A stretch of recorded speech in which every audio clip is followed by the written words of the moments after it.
All right. So that is being taken care of. And one more thing now. All right. Go ahead.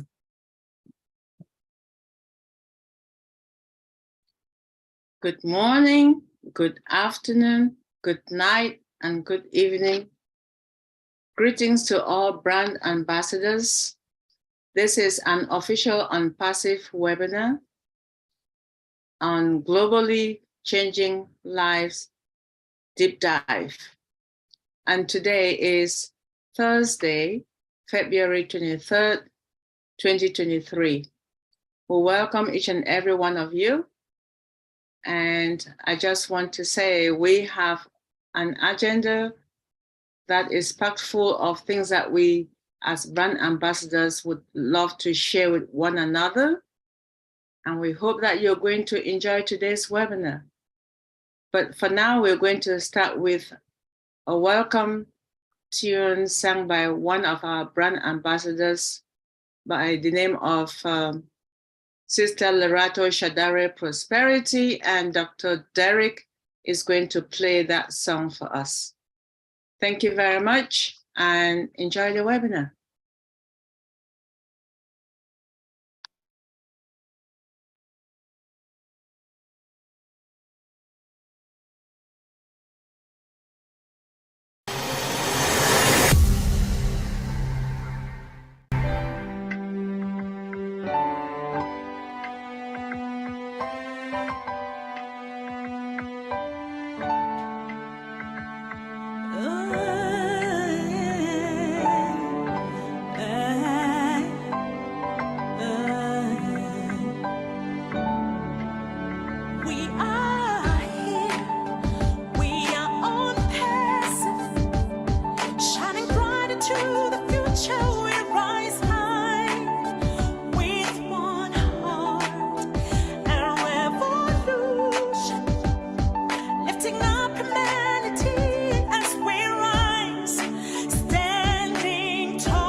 on passive.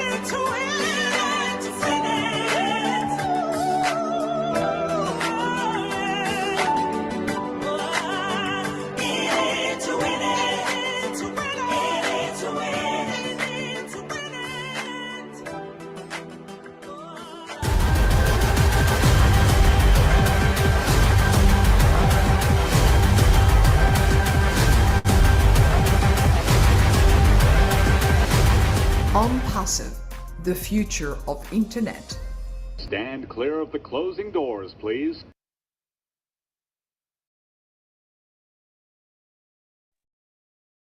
Thank you very much, Dr. Derek. On passive, stand clear the closing doors, please. Wow, this is on passive platform. Thank you. And at this stage on our agenda for the day, we're heading to the mindset, which is affected by two things, the physical and the mental. The physical is the monetary aspect of it that our CEO has promised us, and the mental mindset is the one that we have to deal with tonight at this stage. And I'm going to call on none other than one of our queens, Sister JW, Sister Jackie Warner. And she is the smiling. February is still the month of love, and she's smiling in red. So she's a smiling entrepreneur of perfumes, cosmetics, and food supplements. She is a mother of 5 and a grandmother of 8. Just in case we have someone new who has never met her, that's why I'm sharing this with you tonight. She is an inspirational speaker, and her slogan is to believe in your dream. Miss Jackie is also the host of Real Talks, which is streamed live on Facebook. And please, just know that this wonderful queen on this deep dive webinar loves helping others. Regardless of what you need help with, she enjoys helping others. Without further ado, please let's welcome Queen Jackie Warner. Thank you. Good evening. Greetings to all the grand ambassadors. Aren't we excited? Oh my gosh. You know, I mean, we have so many tops in on passive. It's just so amazing. And thank you so much, Queen Debbie, for that introduction. And thank you, Dr. Derek, for allowing me to speak on the platform. Thank you, Dr. Benny, Dr. Patience. Thank you, all of you leaders who do such an amazing job every Monday, Tuesday, and Sunday. And anytime when someone calls you on you. So thank you so much for your dedication and your consistency. It's truly a blessing. This platform is a blessing. You know, we learn so much and it varies. And all of it deals with our everyday life.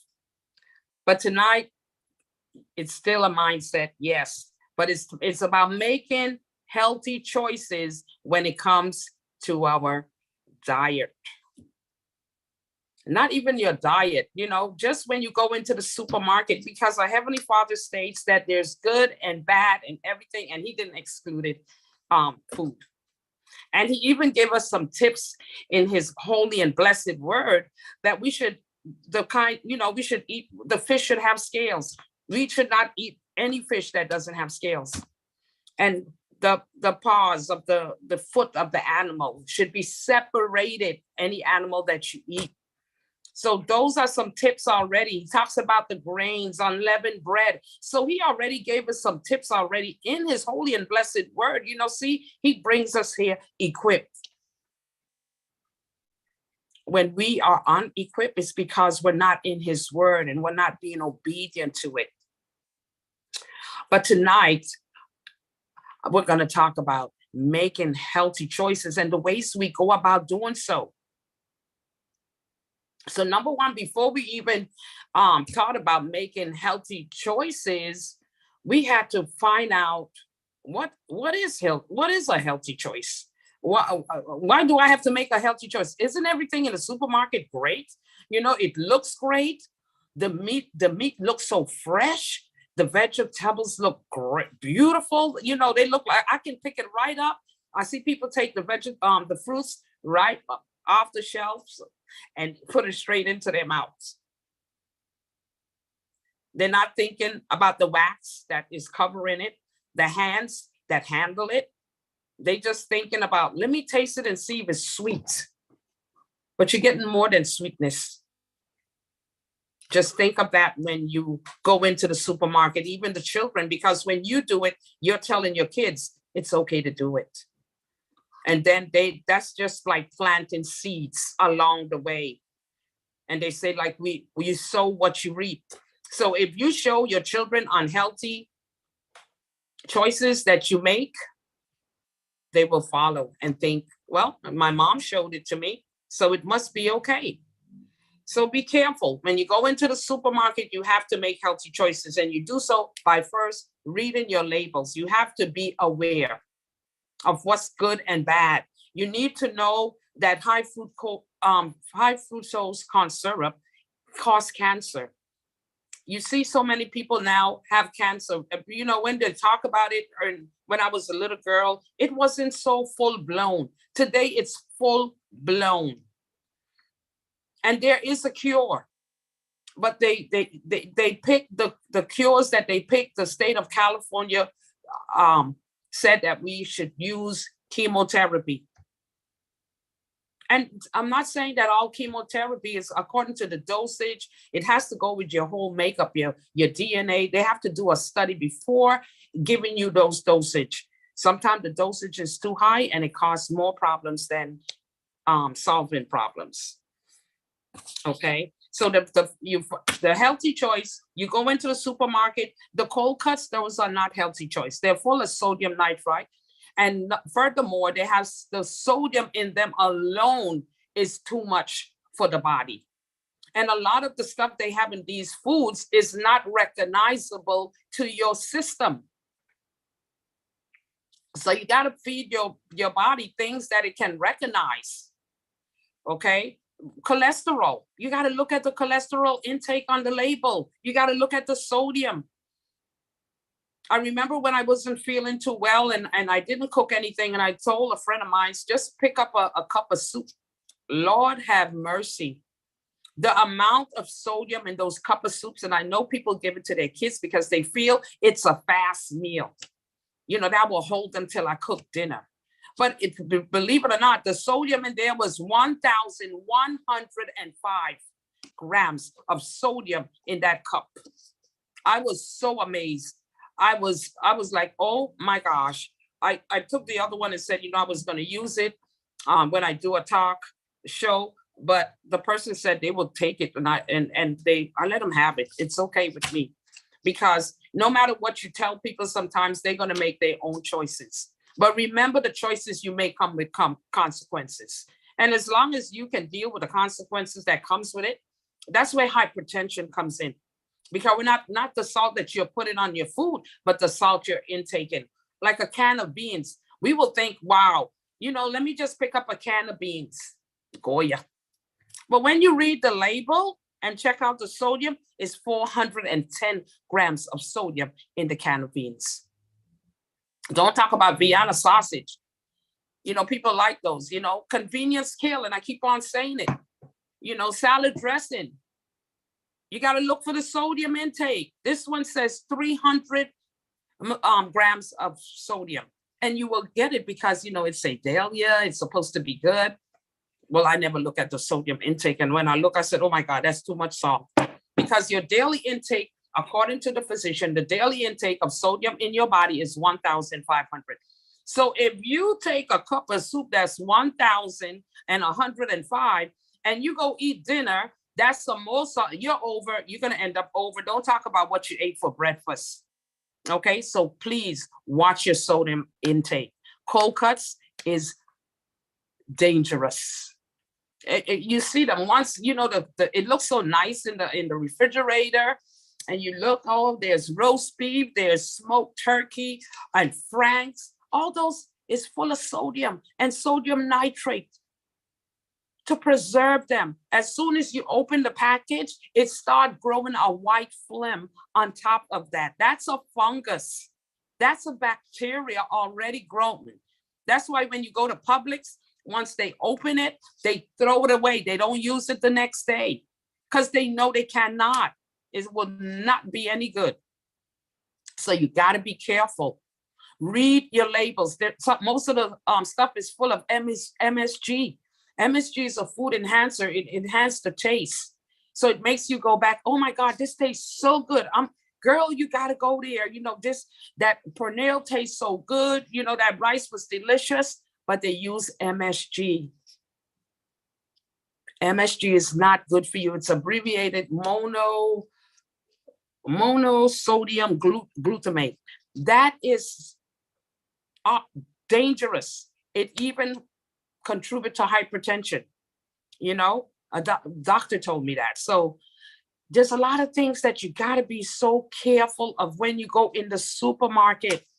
When you take your vegetables home, wash them with soap, clean them, your vegetables, your fruits, because people handle them, and plus they are covered with a wax. Your fruits, don't just eat them just like that. So anything in a can, you need to leave it where it's at. Use your fresh vegetables or frozen vegetables, even though that is not, but that is better than the ones in the can. Anything in a box, look at the sodium intake. Read the labels till you find something that is better than what the choice that you used to make before. Less sodium. You know, I was looking for something sweet yesterday in the supermarket, and I had to read so many things before I found one thing that I could eat. It's going to be a little difficult, but let me tell you, once you make that change and you start being aware and conscious of the things that you're picking up in the supermarket, you already won the battle. You are saving yourself from diabetes, hypertension, cancer. Just think of all these things. And those three major things already cause problems to all your organs in your body, your eyes, your kidneys, all these things. And so a good place to start, if you don't know what's good to eat, is Dr. Sebi. God bless his soul. He passed on, but he left great information, Afrocentric information that pertains to us. We are spiritual beings. We are electrical. And so we need food that is alive, not food that is dead. And even if you eat food that is dead, because some people say, I can't do without meat. Well, you look for meat that is grass-fed. When you go in the store, you look for shrimps that is caught in the wild. You go and ask, is that caught in the wild? Or pick it up and read the label. Most of the shrimps in the supermarket, they have a code. Once they have a code, that means they are farm raised. You know, when I went into the supermarket, I said, y'all got any shrimp in here that is caught in the wild? They was like, what are you talking about? They was totally unaware. And that's what God is talking about, lack of knowledge. Don't just trust in the supermarket. God said it's good and bad in everything. And so you got to decipher when you go in the supermarket what is good. Corned beef in a can. It's full of sodium, full of preservatives. It used to be a fast meal for our parents. You know, we used to enjoy a can of corned beef with white rice and plantain and sweet peas, you know. But when you know better, you do better. You know, some people say, hey, you know, my parents used to eat that, you know, so I'm going to go ahead and eat it. Yeah, your parents didn't eat what you are eating today. They ate fresh eggs. I remember my grandmother having chickens, and I would go in the coop before going to school to get the eggs.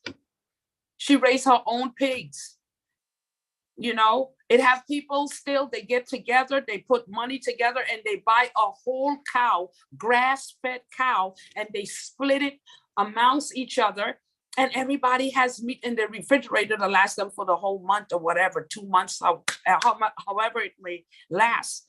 So you got to look, fresh chicken. If you want to still eat meat, go buy you a fresh chicken. I used to do that in New York, you know, and when I lived in Orlando, I will find where the farms are and I will go and get fresh chicken for my family. When I eat, I try to eat the best of the best. You just don't eat anything.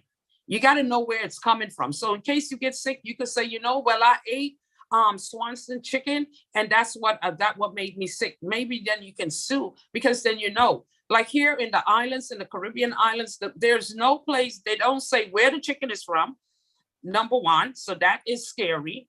The people just like, okay, they don't have enough funds to buy the right food, so they feel they eat the bad foods, but you're hurting yourself.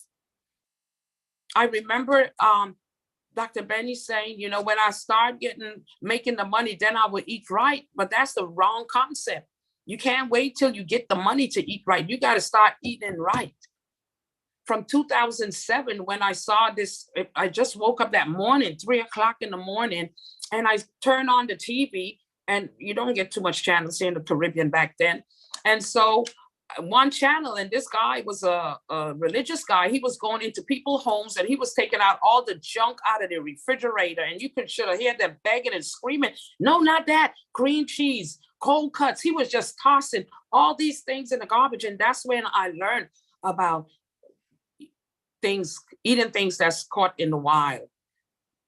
The right fishes to eat. When you go into the fish market, in the Caribbean, you're getting the fish right out of the ocean. So you're okay. That's cool. But when you're living in the States, you don't know where these fishes are coming from. So you have to ask the question, are these caught in the wild? Some of them have a label. Some of them are aware that some of the people going to come in and ask where. And then there's people that's not going to ask the question, just say, oh, give me that right there. That looks real good. Yes, that one right there. Yes, that one looks much better. No, you got to ask questions. Just like you have to ask questions when you go in a beautician to do your hair. When you go to the doctor, you got to ask questions. People just go to the slaughterhouse to get slaughtered and they don't ask no question. They go, yes, just chop my head off. No, wait a minute. Why are you chopping my head off? If you see how they kill some of these animals, you wouldn't want to even eat no more meat. I'm telling you the truth. Dr. Sebi is a great way to start. He tells you this guy was a pathologist. He was a chemist. You know, he was a herbalist, and he healed diabetes. He healed sickle cell. He healed cancer. He healed all those diseases that they say there's no healing. I mean, imagine going to the doctor for 5 and 6 years with diabetes and still have diabetes and you're still taking medication. That doesn't make any sense. That means there's no cure. They say prevention is better than cure. I think cure is number one. And the way you cure yourself is by eating right, learning how to eat right and teaching your children how, and that's how we're going to beat those diseases like diabetes, hypertension. Because even though they said those things existed back then and we wasn't paying attention to it and or we didn't know much about it, well, Dr. Sebi was obese. And if you see him, he was thin, like a string bean. He had obesity, he was impotent, he had asthma, and he had diabetes. And all those things were cured. He even helped a lot of the celebrities, Michael Jackson for one, Eddie Murphy, you know, and several more. So he has a recipe book online. If you go to Dr. Sebi Cell Food, so you could get those things there. Read your labels. Don't just go in there and think some people say like, I don't have time. Wear your glasses. Sometimes they make it so fine that you're like, I don't have time. You shouldn't have to read that much because there's supposed to be 7 ingredients the most. And 7 ingredients should consist of things that you already know, not things you don't know.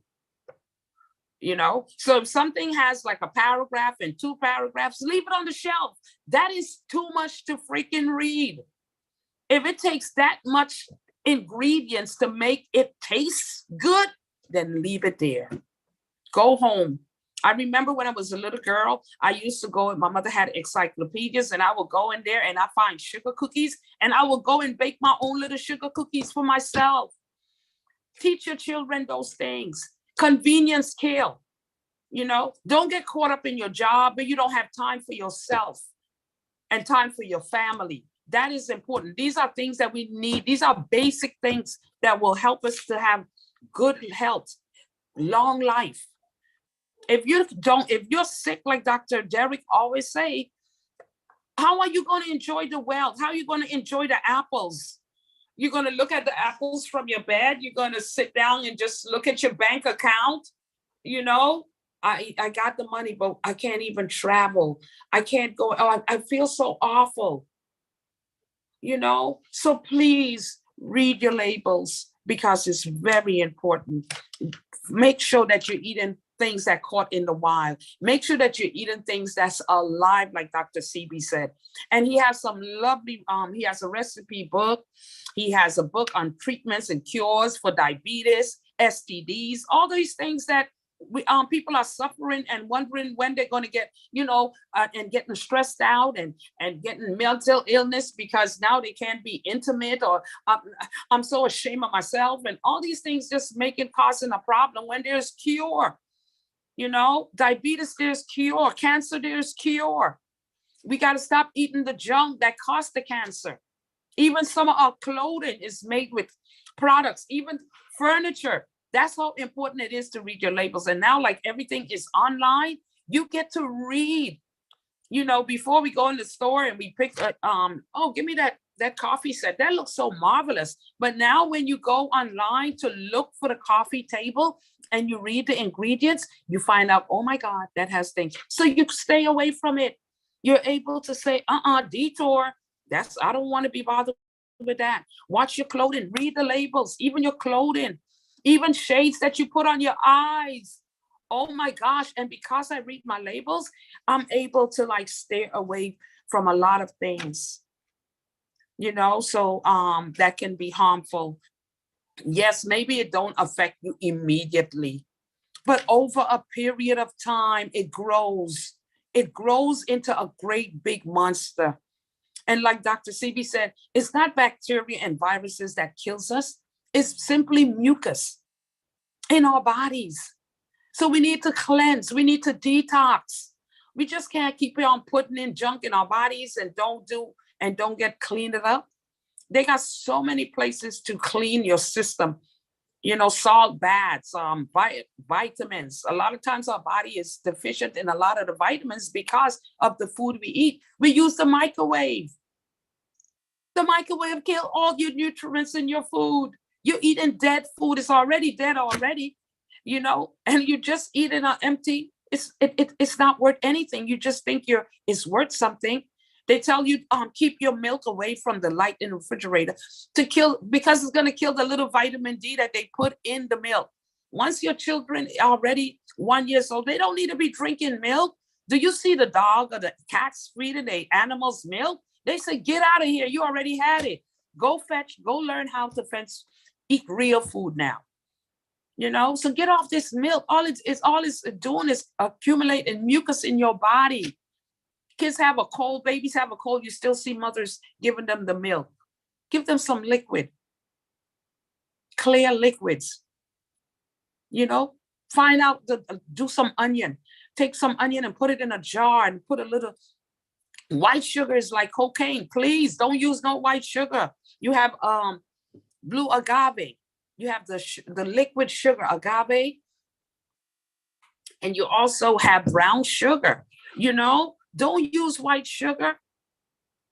And all these equals and sweet and low, those are not real sugar. Why are you putting in things that's going to harm you more than cure you or help you to feel better? So please, people, don't take your health for granted. Because let me tell you, people are falling dead every day. You know, COVID, they was recording, oh, thousands here, 10,000 over here. Nobody's saying anything now, but people are dropping like flies. And some of them is dying of senseless deaths. Like God did not call them home yet. But because we're not taking care of ourselves, those are the consequences. Bad choices cause bad problems. And we can't handle that. So let's stay focused. Let's take care of our health, because that comes first. Not first, because God comes first, and that comes after. Those two things work hand in hand. Okay, so I love each and every one of you. Take these things that I say into consideration. Go and research Dr. Sebi. He will help you to make some great choices. You know, and you know, eating healthy is good. If you can't, you don't have to. When you go to the restaurant, you don't have to eat what is there. You know, sometimes I sat back and said, look, people spending $500 and $600 for junk. Absolutely junk. Because I also, when I go to restaurants, I ask, what you have in here for a while? If they don't have anything, I say, give me a salad. I am so content with that. Because you know what? I feel so good eating a salad. So thank you so much for your listening ear. Thank you, Dr. Derek. Thank you, Queen Debbie. Thank you, Dr. Benny. And thank you again to the brand ambassadors. Have a beautiful night. Enjoy the webinar. Wow, thank you so much, Queen JW, Queen Jackie. Thank you, thank you. I thought I knew what healthy eating meant, but healthy choices, I've learned more from you tonight. And all these things about sodium, MSG, I know I always look at labels. I did it in Nutrition 101 when I was in college, but that was a very, I'm not mentioning the years ago, but I did not know it's still affecting us. But thank you for bringing it again to our knowledge, because a lot of people look at these things, including me, and they forget about it. And it's not because they don't want to be health conscious. It's because things evolve and the supermarkets get equipped with new things, and we don't take the time to review and see what the nutritional facts are. That is a problem for us. We have to take time to see the labels, what's written there. If you have diabetes, what should you and what should you not eat? This is just awesome. And we got this for $97, right? Amen. This is a $500 training that we're getting for $97. And this is the second one for this week. So if you divide your $97, we're never going to pay for all the free lessons we have been receiving from OnPassive. So thank you again once more. And I will say we're going to move forward at this stage to the next agenda of our webinar.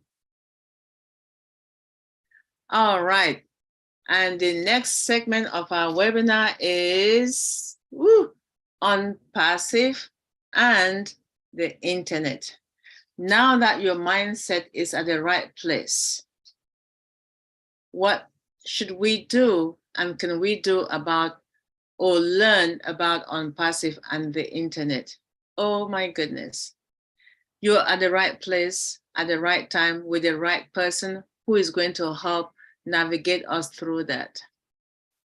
He's always here with us, available and ready to help any time of the day, if only you call him.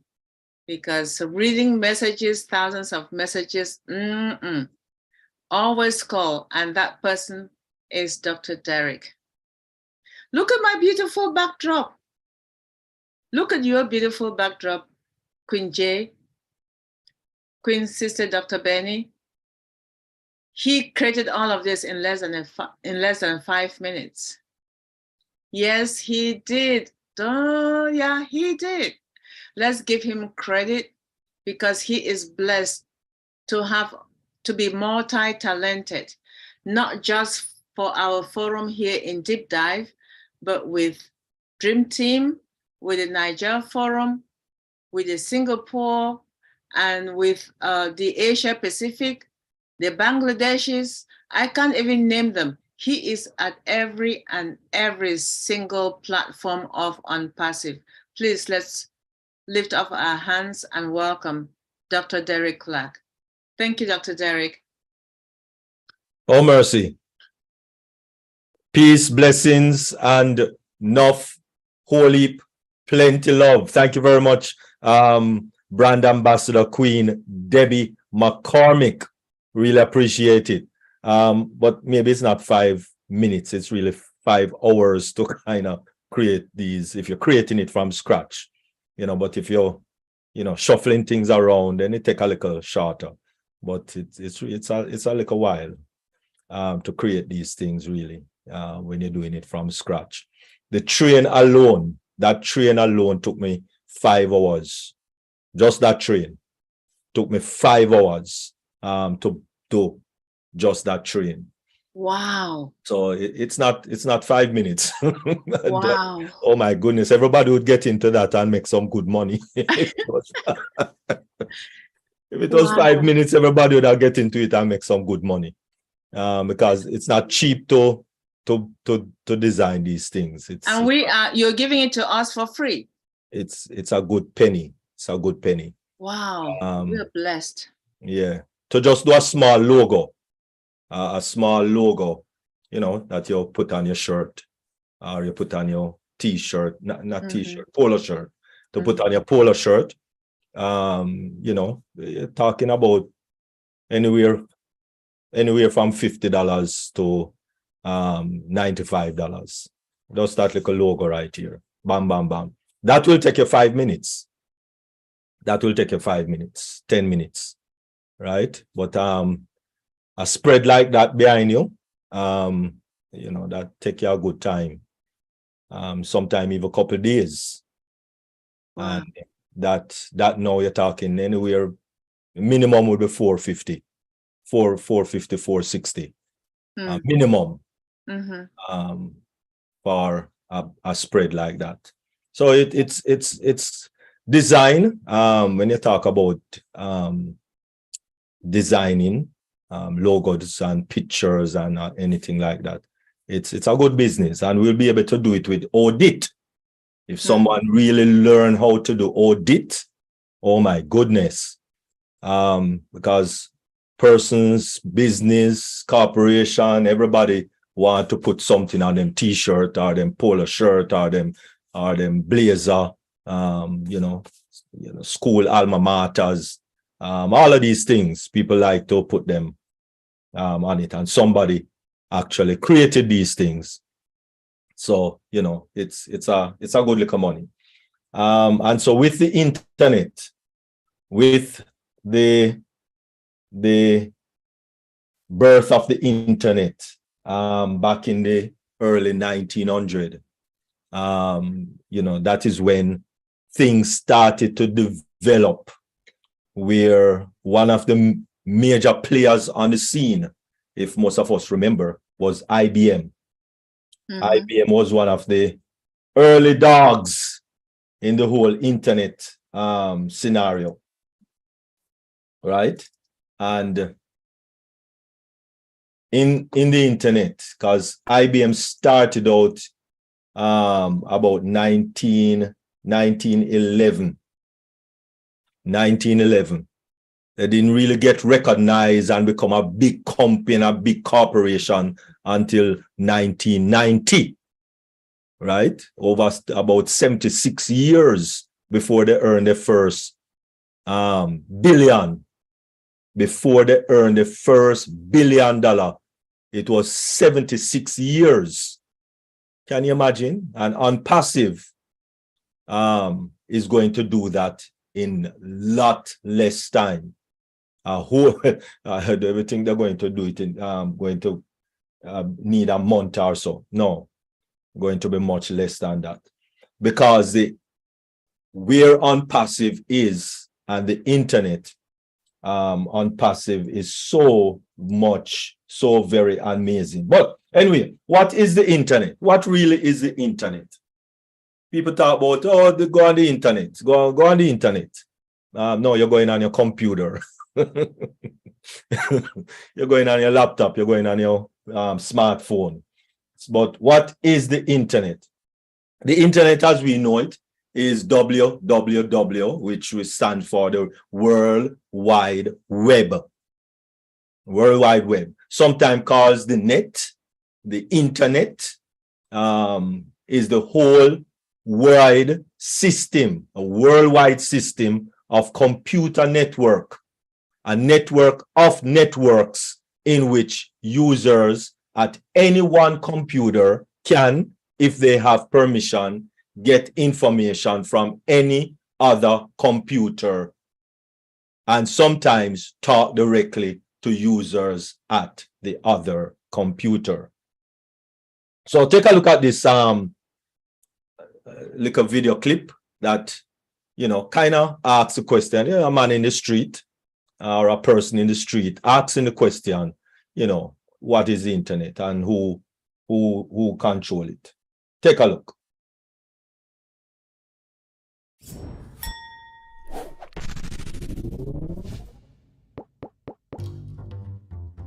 What is the internet? The internet is like a popular thing. Some satellites up there. I picture in my head with like waves of internet going to the phone. Somebody told me a cloud once. The internet is a lot like plumbing. It's always moving. Most people don't have any idea where the internet came from, and it doesn't matter. They don't need to. It's sort of like asking who invented the ballpoint pen or the flush toilet or, you know, the zipper. These are all things we just use every day, and we don't even think about the fact that one day somebody invented them. So the internet is just like that. Many, many years ago, in the early 1970s, my partner Bob Kahn and I began working on the design of what we now call the internet. It was a result of another experiment called the ARPANET, which stood for Advanced Research Projects Agency Network. It was a Defense Department research project. Paul Barron was trying to figure out how to build a communication system that might actually survive a nuclear attack. So he had this idea of breaking messages up into blocks and sending them as fast as possible in every possible direction through the mesh network. So we built what eventually became a nationwide experimental packet network, and it worked.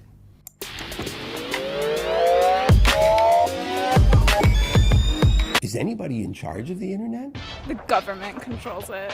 Elves, obviously elves. The people who control the Wi-Fi, because then no Wi-Fi, no internet. T-Mobile, Xfinity. Bill Gates. Bill Gates. Bill Gates. Right? The honest answer is, well, nobody, and maybe another answer is everybody. The real answer is that the internet is made up of an incredibly large number of independently operated networks. What's interesting about the system is that it's fully distributed. There's no central control that's deciding how packets are routed or where pieces of network are built or even who interconnects with whom. These are all business decisions that are made independently by the operators. They are all motivated to assure that there is end-to-end connectivity of every part of the network, because the utility of the net is that any device can communicate with any other device, just like you want to be able to make phone calls to any other telephone in the world. There's nothing like this that has ever been built before. The idea that what you know might be useful to somebody else or vice versa is a very powerful motivator for sharing information. By the way, that's how science gets done. People share information. So this is an opportunity for people to think up new applications, maybe program them as apps on a mobile phone, maybe become part of the continued growth of the infrastructure of the network to bring it to people that don't have access to it yet, or just make use of it on a day-to-day basis. You can't escape from contact with the internet, so why not get to know it and use it? Definitely. Why not get to know it and just use it? Because most definitely the internet is worldwide. And so to let us understand a little easier or a little quicker, let us look at your own home network, because that's what the internet is, as was said earlier. It's different networks that is joined together within the network. So, in other words, you have a home network, and it is either connected by a router, and even if you don't have internet, you can have a network system going on in your home without the internet, so to speak. Because if you just connect everything to a router system, meaning that if you have a router, you're not connected to the internet, you don't have any internet service, but you have a router which you will connect whatever to the router by the internet cable, which is this cable right here, right? Or you could say connect it by the Wi-Fi of the router, because the Wi-Fi of your router, if you have a Wi-Fi router, it will still work within your network. It's just that you will not be able to connect to the internet outside of your home. So, say for argument's sake, you have a printer. You only have one printer, or you can just afford one printer, and really and truly you need only one printer. But every device, your laptop, your desktop, your tablet, your smartphone, everything is connected to that one printer by a network that is operating in your house, as this diagram is pointing out, basically. So if I have something on my smartphone and I want to print it, of course I can just select print, and it is printed on the home network printer, because it is connected on the same network within the house. And then now, if you are connected to the internet, then if you have what is known as the IP address, then even if you are not at home, you can actually print something from your smartphone to the printer at your home. That's just how the internet now comes in, right? Where you can now print, or you can access things from outside of your home, of course, right there in your home. So the home network, if it's connected now to a bigger network system, like maybe your office, where you work, then that is now another network within the network. And that is how the network now grows and grows, because Google has their network system for all their data centers, and all we do is jump on the internet and access the Google network from our computer at our home in our the comfort of our home. Just like how you can access your printer outside of your home, because of this whole network system that we have that is available. So all the network that is connected by the internet to the different and varied networks, because as you know, Facebook has its own network, Amazon has their own network, you know, Yahoo have their own network, and they are now connected on this entire network system by means of internet Ethernet cable or a Wi-Fi system. And so therefore, this is one of the primary gadgets that is used in a networking system. And of course, it is known as a switcher. And you can have a 4-port switcher, a 5-port switcher, up to a big rack of switchers that when you connect in by the main whatever main you want to put on that switcher, and then all the Ethernet cable comes into that switcher so that it has access to whether a computer server, which is at your home, and you have all your documentation and files, etc. Because that is how your office system works. When you're at the office, when you're at work, you know, your little station, your little substation that you might be at has a bigger system that it's plugged into to get the data that you might need to do your work at work. And so this is a quick block diagram, and it might look a little confusing, but this is a quick block diagram of how this whole system works. So forget about the internet for now. So for argument's sake, you have a modem, right? And that would connect to the internet. But forget about that. Let us start right here, right there from your router. Because as I said, you can connect everything to a router, right? You can connect everything in your house or in your home office or in your bigger office. You can connect everything there by a router.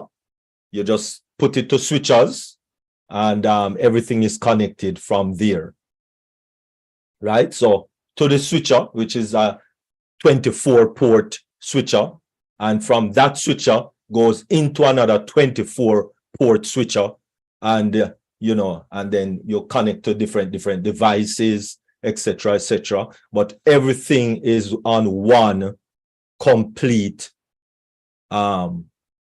system. Then, of course, if you want to connect to the internet now, where you can have access to all of these things, you know, because I know of persons who have a smart fridge, and they are at the supermarket, and they are able to access and look into their smart fridge right there from the smartphone at the supermarket, and see in there that they don't have any cheese or they don't have any milk, and they are able now to access their own system that is at their home to see that they don't have any milk or any cheese or any whatever they might be running out of or running low on in the fridge from the supermarket. And that is how the whole network system works. This is how it looks now, not in a block diagram, but actually, you know, how it physically look. Just the router and the modem, which is that thing at the top right. That's the modem bringing in the internet from outside. And then you have your router, which is that with the 6 antenna looking thing sticking out that look like some sort of a, you know, crazy spaceship. And then from the router goes to your switcher. And then from the switcher, all of these Ethernet cable run to the different devices that you want to hook up, or you can hook up through the Wi-Fi of the router and get to the other things that are in your home. This is another block diagram of how this whole system works. Also, top uses of the internet, and this is a 2022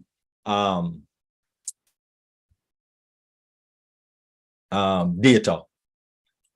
Finding information is the most things that people use the internet for.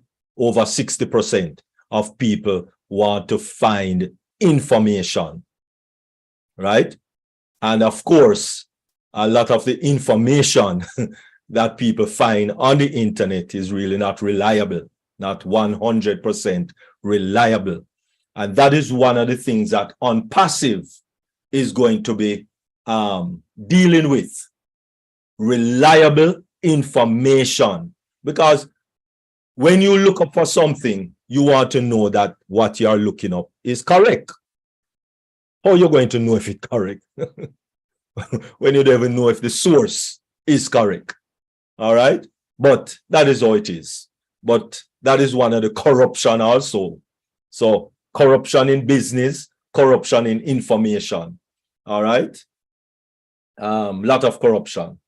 These are some of the big players, some of the big internet providers that we have on the planet thus far, right? And this, as we said, all of these providers, right, is allowing you different accesses to the different information that is actually out there. Internet service provider, which is ISP, is a company which provides internet connection to end user. But there are basically three levels of internet service provider. First, there are three levels. The first tier 1, tier 2, and tier 3 of internet service provider. Tier 1, which is the backbone of internet. These internet service providers are at the top of the hierarchy, and they have a global reach. They do not pay for any internet traffic through their network. Instead, lower tier, which is tier 2 and tier 3, have to pay a cost for passing their traffic from one geolocation to another. It just coming like how the telephone system work. If you want to make a call to overseas, then you're going to be leaving your local telephone service provider, and you're going to now have to connect to an international service provider in order for that telephone service to be connected, or that telephone call, for that telephone call to be connected. It's the same thing with internet. Same thing with internet. Your local internet provider, if they are not also a tier 1 internet service provider, then they have to pay some money in order to get you the traffic that you might need, especially if it is international traffic. I mean, international data that you want to access. So, say for argument's sake, the data that you want to access is in California. Now, those in the US, those persons that are in the US, then their service provider will just whoop and connect them over into California, where that data center is located. But if you are not on the US continent, then of course, you know, if you are overseas, then like for argument's sake, for persons that are from Jamaica, then you know that that internet service provider is going to have to pay the tier 1 service internet service provider for that access of that person to get that information from California that is on that data center. So that's just a quick idea of how that works. Such internet service providers, ISP, are called peers. Due to this cost is saved, they built in infrastructure such as the Atlantic Internet Sea cables to provide traffic to all other internet service provider, not an end user. All right.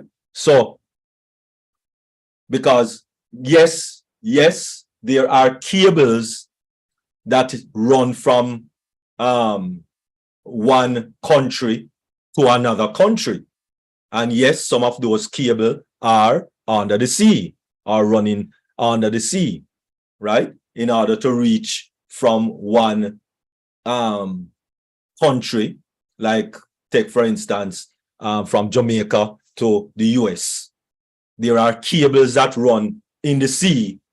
There are cables that run across from the UK to the US, or across from Africa to the US, etc., etc. And those are connected by tier 1 services. Those big boys are people like AT&T, Global Telecom, NTT Connection, Communications, etc., etc. These are some big players in that type of telecommunication service. Tier 2, regional. These ISP are service provider who connect between tier 1 and tier 3. They have regional or country reach, and they have just they behave just like tier 1 for tier 3. So therefore, in other words, now, say you want to get from California to Boston or to New York, right? Then your regional cable service is going to help you there. Because if you have like a local service, a local ISP, then that local ISP might not be available in California. So therefore, you're going to need someone who is regional in order to get you that connection over in California, even though you are still both information, your computer and the computer that you want to access, or the data center you want to access, is on the same, in the same country. There is still regional and local, right? Just like how the telephone system works, right? So that is how everything there work. And so example, you have EasyNet and BT, etc., Vodafone. Those are some examples. And of course, tier 3 is the closest to the end user. And the end user is you and I that use the internet. That is the local internet service provider, which is in your local town or city that you might live. So that's a breakdown of how the internet is all connected, right? Through these 3 levels or 3 tiers of internet service provider. And so you have Comcast, you have Verizon, Spectrum, etc., etc. So they are all connected, and that's a block diagram now of how they are connected, right? Up to the tier 1, the tier 2, and the tier 3, which is the closest to the end user. Who remember this song?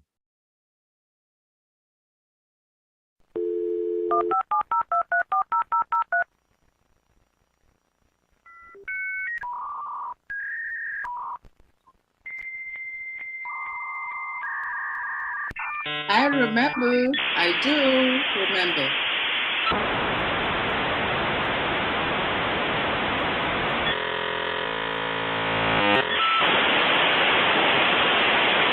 Fax machine. That's not a fax machine. That was the first time internet connection that we had, which was a dial-up, because it used to run through the phone connection. So it was known as a dial-up connection, all right? And you used to have to wait about 20 to 30 minutes before that connection connect. And sometime after you wait about 15, 20 minutes, it drop and it start all over again. And so you sit there sometime for hour 20 minutes, or 30 minutes, and you just get a little connection with the dial-up. Yes, and of course, then you have DSL connection, which is a type of internet connections we are looking at. Cable internet, which is mostly what is used now. And of course, you have wireless network, which yes, people call Wi-Fi, and then you have satellite connection, which that is the big boys upstairs there. And of course, you have fiber optics, right? And fiber optics is what has to run all under the ocean and under the sea and all those things. Have to use fiber optic cable for those type of long runs, right? And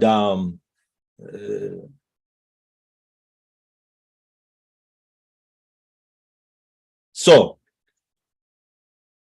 can OnPassive correct the corruption on the internet? I say yes. Yes. Because we have to remember that, one, the current internet model is based on competition and conflict. Two, 97% are scams. Three, turn into money pits. You're just losing money, because you jump over this, that maybe they say is another $200 you have to pay, or another $500, or sometime another $1,000.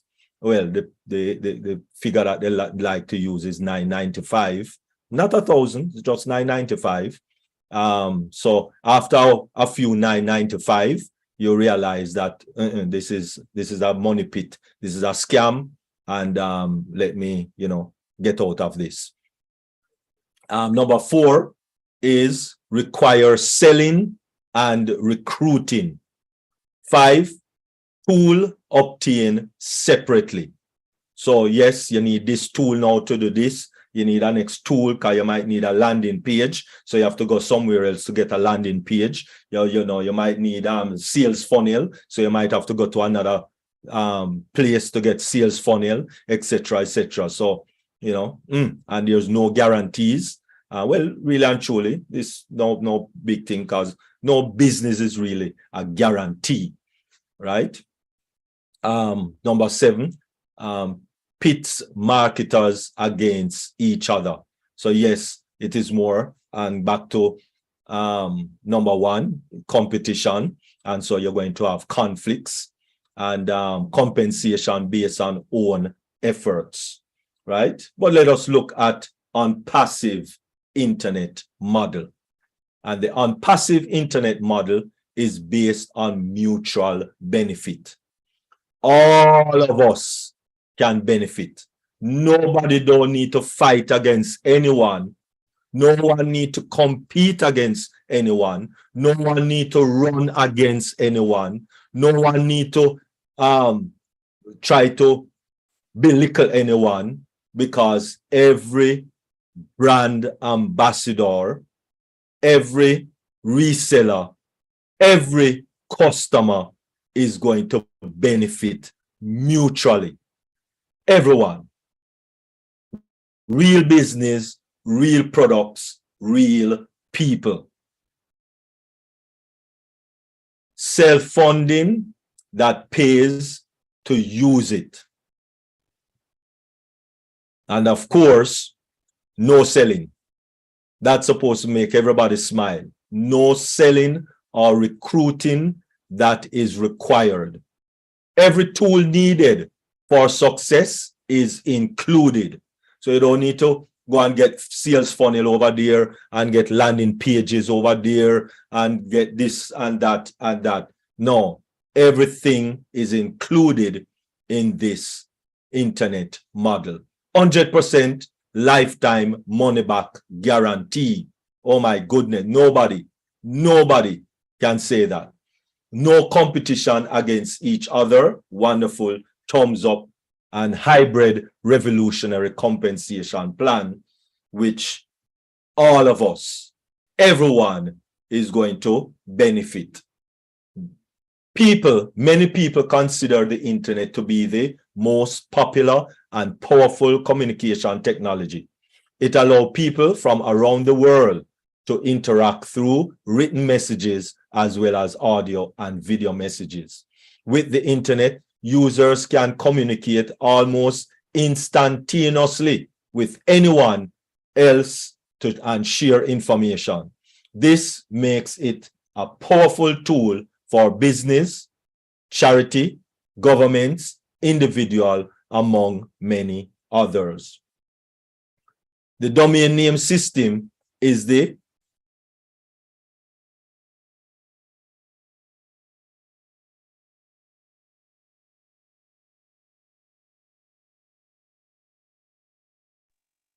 You mute Dr. Derek. Sorry. Right. The domain system, the domain name system is the hierarchical and decentralized naming system used to identify computers reachable through the internet or other internet protocol network. The DNS, which is the domain name system, because everyone has to have a domain name to have a presence on the World Wide Web. Everyone have to have a domain name, right? The domain name system translates human readable domain names. So like you have onpassive.com, that's a domain name, for example, or amazon.com, that's a domain name. But the reachable IP address for that domain name, it's numbers. And that is how computers see the domain name.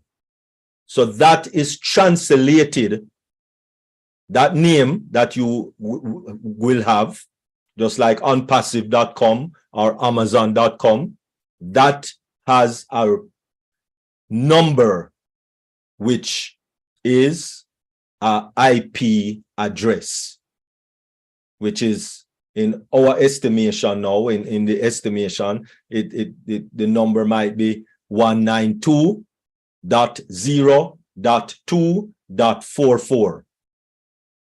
So that is what that would be. For example, that would be the IP address that is associated with the domain name that you have. And that is how everyone operates on the World Wide Web. And so we are running out of IP addresses, which is V4, because with the IPv4, it's a 32-bit number, right? Which it is 2 times 32, right? 2 times 32, which is equal to, what is that? 4 trillion? 4 trillion, over 4 trillion different numbers. So therefore, over 4 trillion different IP addresses that you can get out of that system, that type of a system. And so that is why OnPassive is totally leaving that out of their system, out of our system. So we are dealing with IPv6, which is a 128-bit number system. So when you talk about 2 times 128, that equals to, I can't even call that number. That look like it gone into some light years kind of a thing, right? So I wouldn't even try to attempt to call what number that is. So I leave that alone. Hey, mercy. All right. Anyway, we are going to make a huge difference in the world in the following areas. We're going to minimize crime. We're going to conquer poverty.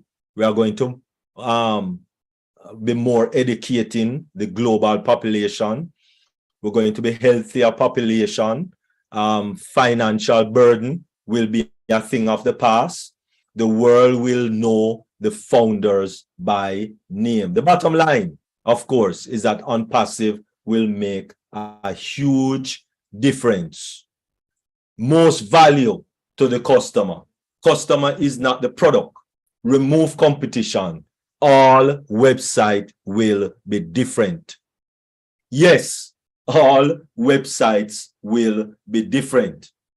Give you a quick example, because we still might be thinking of those other business out there that has replicated website. So everybody have the same website. Everybody have the same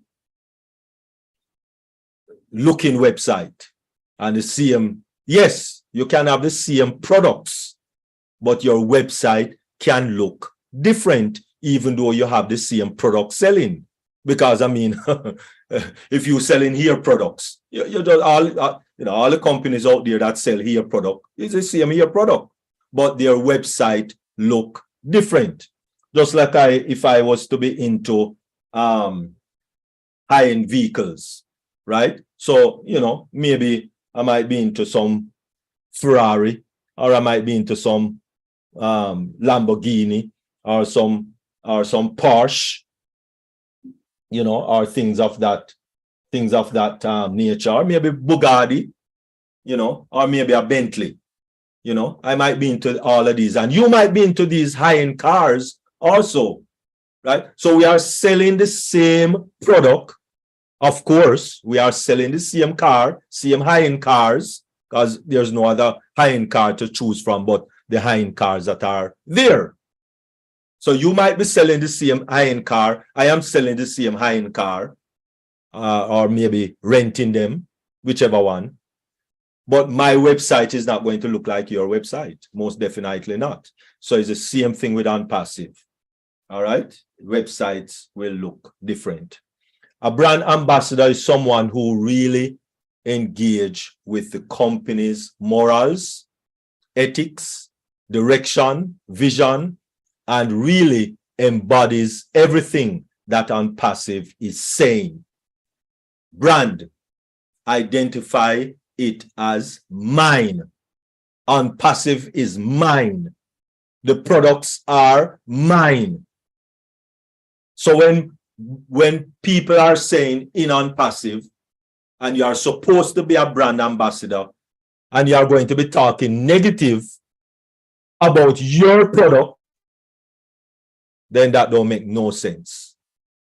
And of course, an ambassador is a accredited diplomat. And I have never, for my few little years that I'm on the face of the earth, I have never heard an ambassador speak bad of the country or whatever that ambassador is representing. So please, let us as brand ambassador stop, if you are doing it, speak bad of your company, your product. 5 big ideas. The poor and the middle class work for money. The wealthy have money work for them. It's not how much money you make that matters. It's how much money you keep. Wealthy people acquire assets.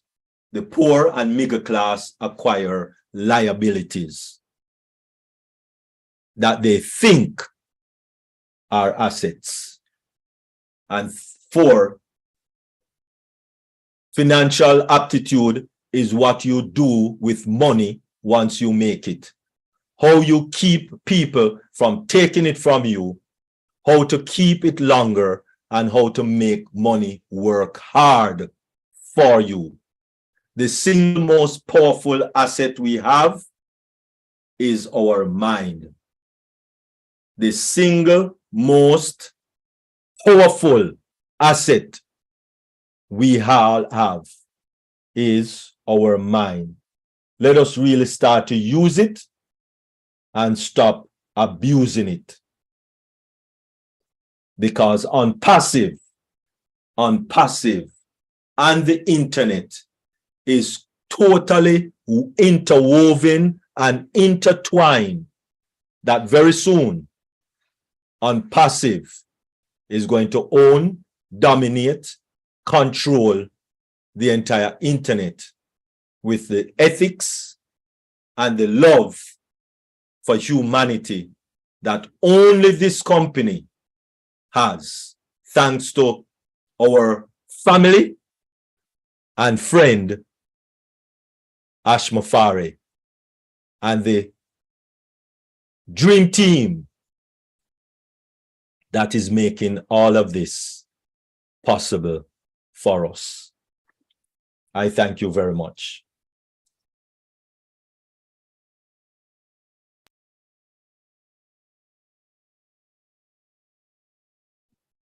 Awesome, awesome. Dr. Derek, I don't know where to start to thank you.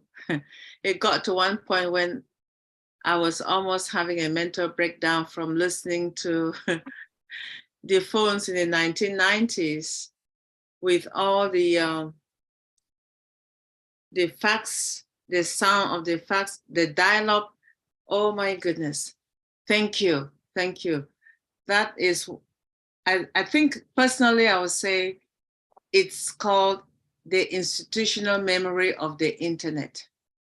For those who may not know, who are 40 and under, that's the institutional memory of the internet. And you can only get it from this platform. Thank you for your selfless research and sharing, because you educated us every day. Every day we have a webinar of you. We don't know what you're going to share. And this is just mind-blowing. We very much appreciate you, and we thank you always for always being there for us.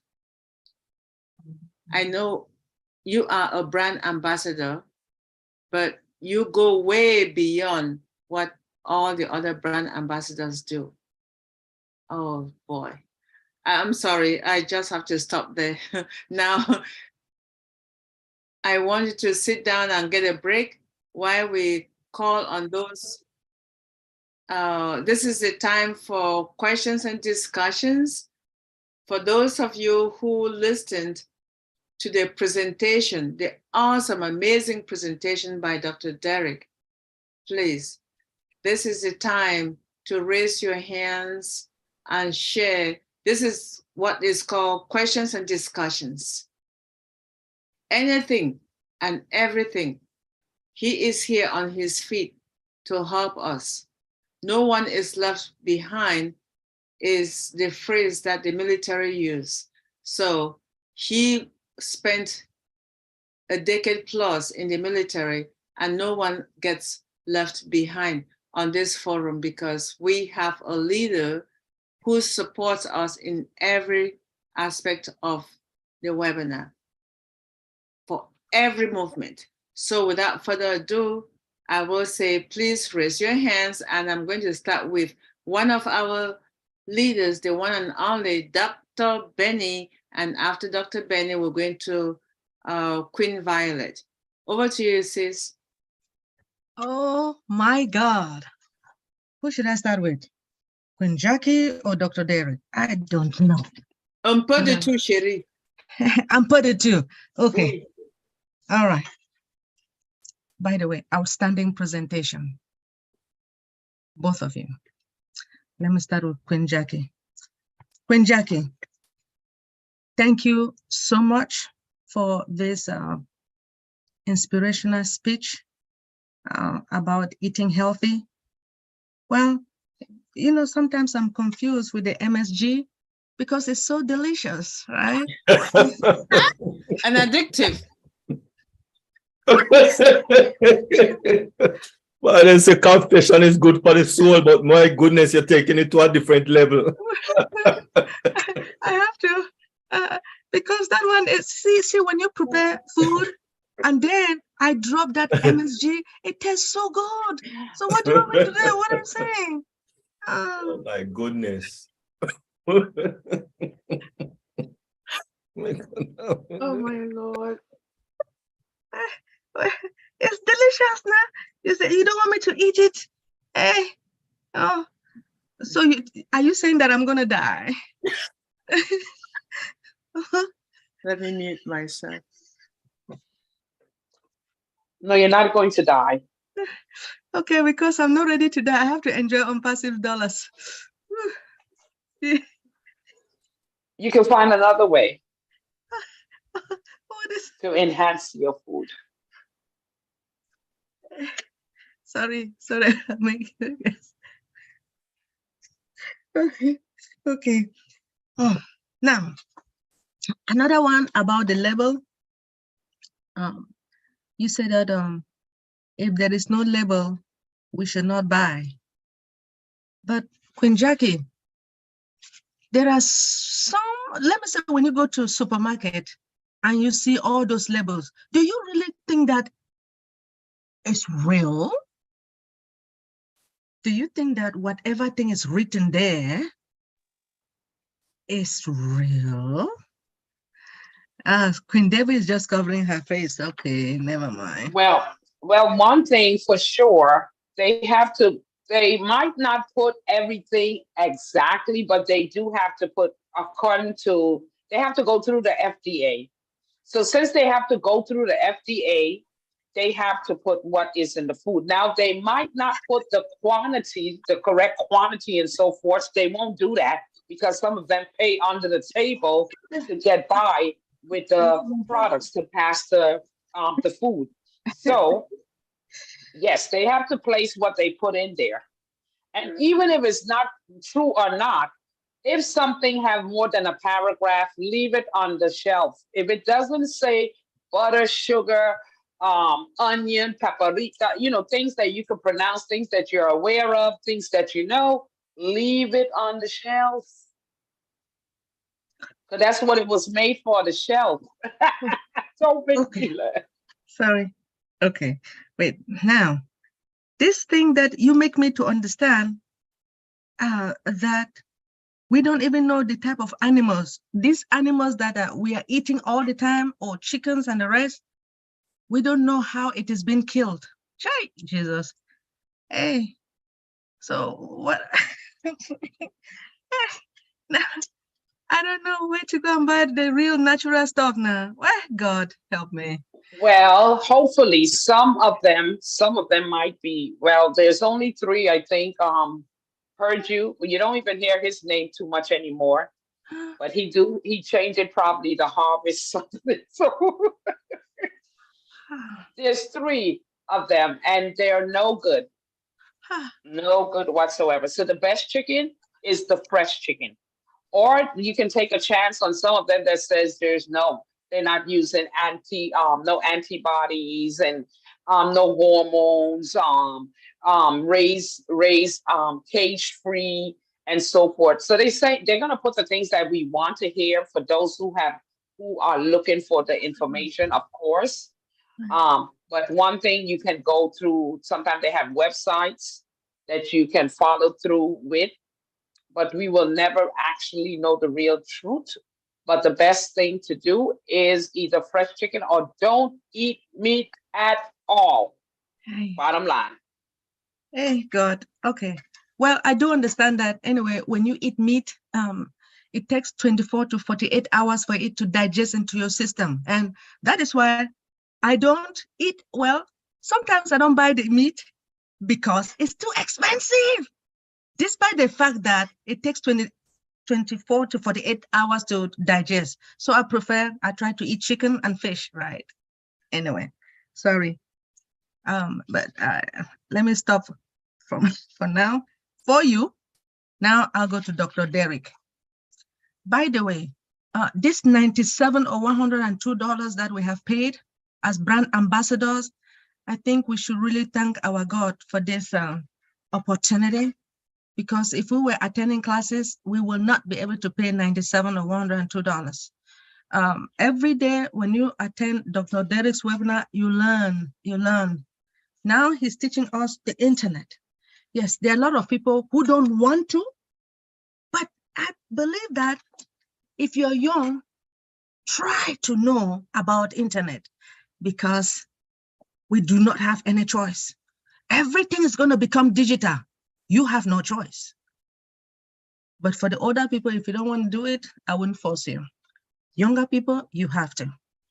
Now, when it comes to, first of all, Dr. Derek, spectacular presentation. Every day I will come here so I can learn more. Now, when it comes to that IPv6 and IPv4, we do understand that when it comes to the IPv4, it is all numeric. So it means that it was not really secured.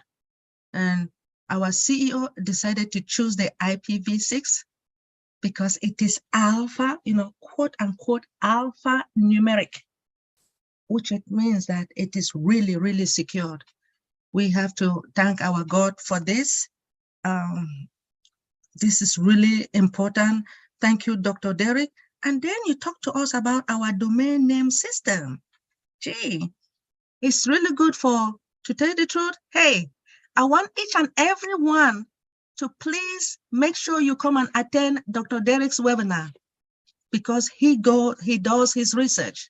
People may not really know, and I'm saying it because I believe our CEO will one day listen to this, that Dr. Derek goes beyond to do his research. We do understand that when children go to school, the instructors give them an assignment. They have to go out there and do their research. Yes, everybody does the research. But Dr. Derek's, yours is too much. I appreciate you. I mean, whoever doesn't want to appreciate you, I don't care. But I am really learning from Dr. Derek. I believe that's why you have your PhD, right? I respect you, Papa. Keep up the good work. Thank you so much. I will stop for now. Queen Debbie, proceed, my sister. Oh, wow. Queen Sister Dr. Benny, I have been laughing and knocking my head when you're talking to Queen Jackie about the MSG and all the things that make food yummy. And, I don't want to go on that side of nutrition because it is so good. It's addictive, as you rightfully say. And depending on which part of the universe you're growing up in, meat is something that a lot of people cannot live out of their diet. It takes 2 to 3 days to digest in a lot of people. And yes, I resonate with you in every regard. The other thing that I know is happening in a lot of developing countries, maybe in the islands, is they use what is called Maggi cube. Both of you are nodding your heads. Are you saying that I should use the Maggi cube rather than the MSG? Hey, she's refusing. Maggi cube, don't use Maggi cube. Don't use Maggi cube. Don't use Maggi cube. Okay, what should I use? That's not fair. Salt, black pepper, and all of the above. Black pepper or white pepper to spice your food. Oregano, basil, but please stop using Maggi cube. It was invented for people our skin tone. I understand. You're making me to understand now our skin tone. Thank you, Queen Jackie, Queen Debbie. Okay. What? Tata Coco, eh? Merci, chérie Coco. Pluta.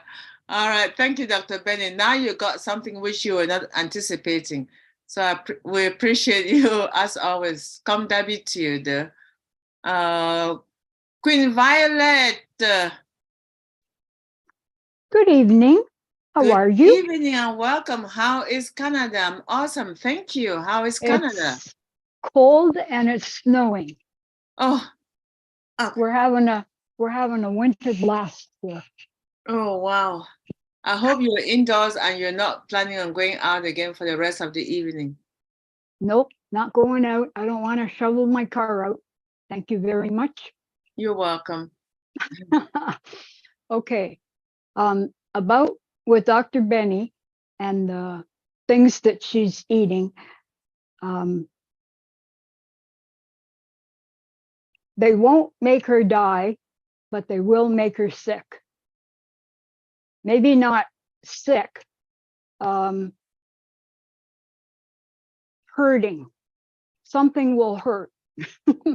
Anyway, my question is, with the new internet that we're going to be getting, will we be getting the thing that where we get kicked off the internet and we get this circle thing going around forever? Of course, I don't know what I'm talking about.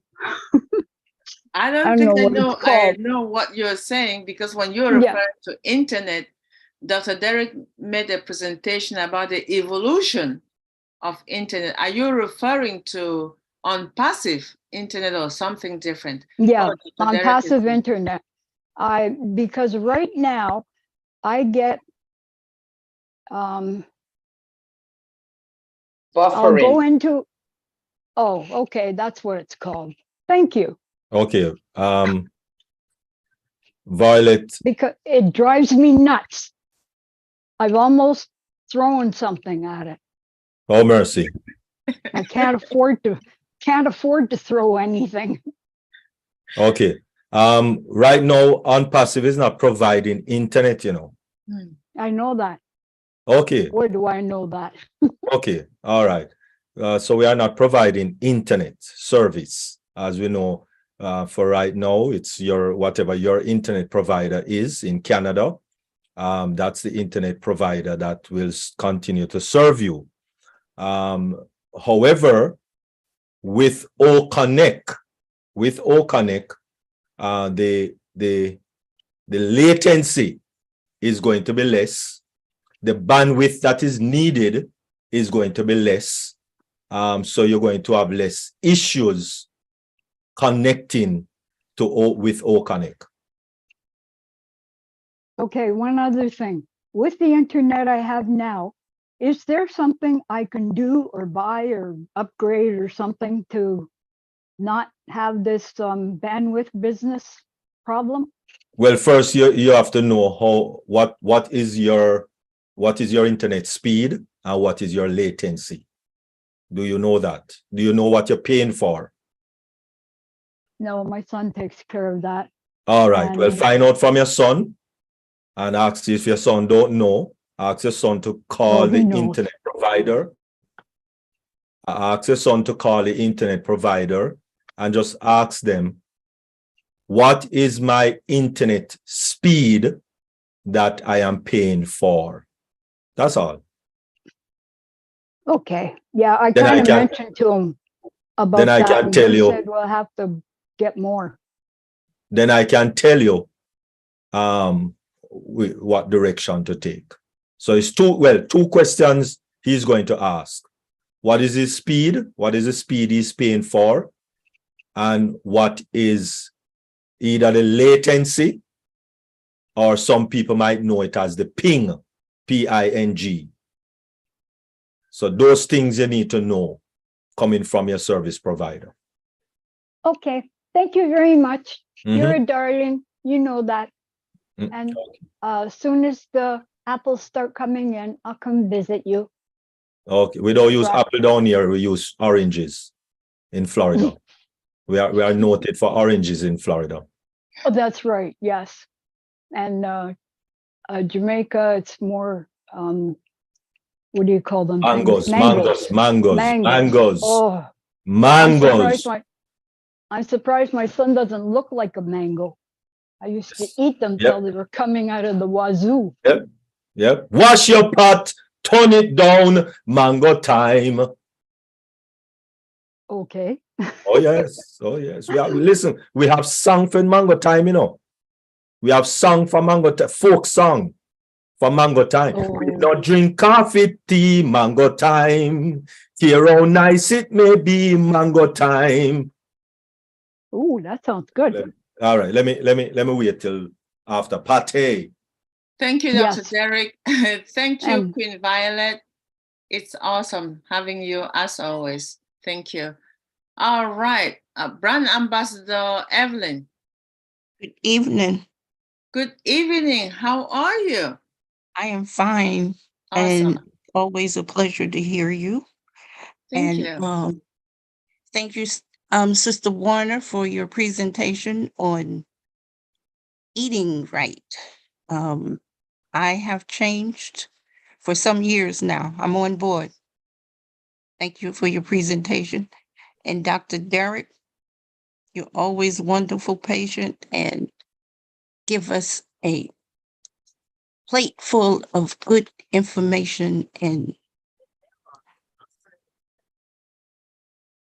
it's just wonderful. Thank you so much for your presentation. Thank you, everybody. Have a good evening. Thank you, Queen Evelyn. Thank you so much. We more than appreciate welcome. you. I know in the beginning of the webinar, you had a couple of things that Dr. Derek was trying to iron out for you, and he will continue, as you know, to help you get through whatever hurdles you have. So thank you so much for appreciating the team, and we look forward to seeing you again on Tuesday and next Thursday of next week. But tomorrow is Friday. Yes, yes, yes. I'm waiting. Thank God That's what it's Dr. Derek was, Friday. Friday. Dr. Derek was showing me how to hook up my Absolutely. laptop to the TV for the big screen. Absolutely. Yes, So, yes. yeah. Thank you so much. You're very welcome. Have a blessed evening or blessed day. I Same don't to know you what and time of the everyone. day it is for you. Okay, Thank you. take care. I don't You're know how you welcome. stay. All right. Brand Ambassador Esther, how are you? I'm good. I'm good. My big Awesome. sister Debbie. Welcome. Dr. Benny, how are you? How are you all, my people? Are we happy? Awesome. Yes, we are happy. Yeah, we are winners. Our beloved Dr. Derek, happy to see you. I don't have a question, just to call Dr. Derek's attention. I have something on the chat for you. Please, if you can give me a quick answer, please. Dr. Derek doesn't read the chat, so just give me a second. He's busy with other things, so that's why he has hands left and right, forward and center. Okay. Let me see what Queen Esther wrote. Yeah, please. You wrote something in the chat, so I'm looking for it. Nagaru. I actually put it to under Dr. Derek's name. Was it a private chat? Yes, I don't know if you can see okay. it. Then it's between you and him. Then I can't. No. If he can, I don't know how he can show it. Well, it's not. Okay. All right. Okay. All right. Hi. Sorry. All right. I found it. Thanks. Okay. Okay. I would say no. Okay. No. Don't All right. even look at that. Is it a laptop? Yeah, they're all laptops. It's just Laptop. a gift. I want to know which one I should choose amongst them. You're buying it now? I'm not buying it. It's just expiring today, actually. It what? It's expiring today. If I don't take any of them today, it will No, expire. well, don't take any of them. Wait until you get some good money, because i3, let me just explain. Intel i3 is the processor, right? Intel i3 is the processor. Okay. And that is so ancient right now, because the latest one they have is Intel i9. So you see where you see processor, Intel i3. You need to have Intel i9 there, or Intel Core i9 there, right? That's one. Where you have 4 gig of RAM, 4 gig of RAM, you need to have a minimum of 32 gig of RAM there. So you see how far behind you are? Okay, so where you have that 4 GB RAM, that's 4 gig of RAM, you need to have 32 minimum. You can have more if you want, Okay. but minimum 32, Okay. right? Because let me Okay. tell you what happened. Let me tell you what happened. When you start to download things and working on stuff and you know, download a few apps and what have you, then you notice with that 4 gig of RAM and that i3, your laptop start to slow down. Oh, but it knew it's about just buy it, and it knew. And that is going to be your reaction. Okay. In a few months. Okay. Right. So i9 and for the processor and 32 gig of RAM. Or more, right? These are the minimum I've given you, right? Okay. Okay. Well, i7, let me say it, i7 would be the minimum. Okay. i7 would be the minimum. i9 perfect, right? Okay. 32 gig of RAM minimum. More Okay. RAM, the better. Yeah. All right. All right. Okay. Thank you. Now you're so hold on. So you're also looking at a Apple Watch. Yes, it's between the, either laptop or Apple Watch. Don't purchase nothing in Apple. Okay. All right. Okay. It's best to get a Android watch. It does the same, has more function, and has more capabilities. Okay. All right. All right. Thank you so Might much. cost a little bit, even less also. All right. Which is All right. better for me. There you Because go. I use Android phone. Then why are you buying an Apple Watch? Everybody is talking about Apple Watch, Apple Watch. Oh, so you buy based on what people say. Not really. I can even get it and give it to my children because I'm not I don't care what I use. Okay. Because it's coming free. Okay. Yeah, thank you so much. Thank you. All right. I got the best. But it doesn't matter which brand, which make of the laptop, right? As long as it's high performance quality. Don't buy Dell. Sorry? Do not purchase Dell. Sorry, I didn't hear you. Dell, D-E-L-L, Dell. Is it the best? Do not purchase Dell. Okay. Thank you. HP Okay. is one of the best ones, really. HP. Okay. Hewlett Packard. And actually anything else. You know. How about ACER? ACER? ASU. Yeah, ASU is good. Or ASUS? ASU. We have ACER and ASOS. ASR. Yeah. Okay. The brand don't matter apart from Dell, because Dell is almost like Apple. You cannot use generic anymore. You cannot use a lot of generic things on Apple or on Dell. Okay. You have to buy Dell product to use on Dell. You have to buy Apple product to use on Apple. You're right.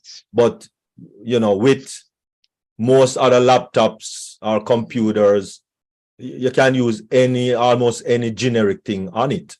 Okay.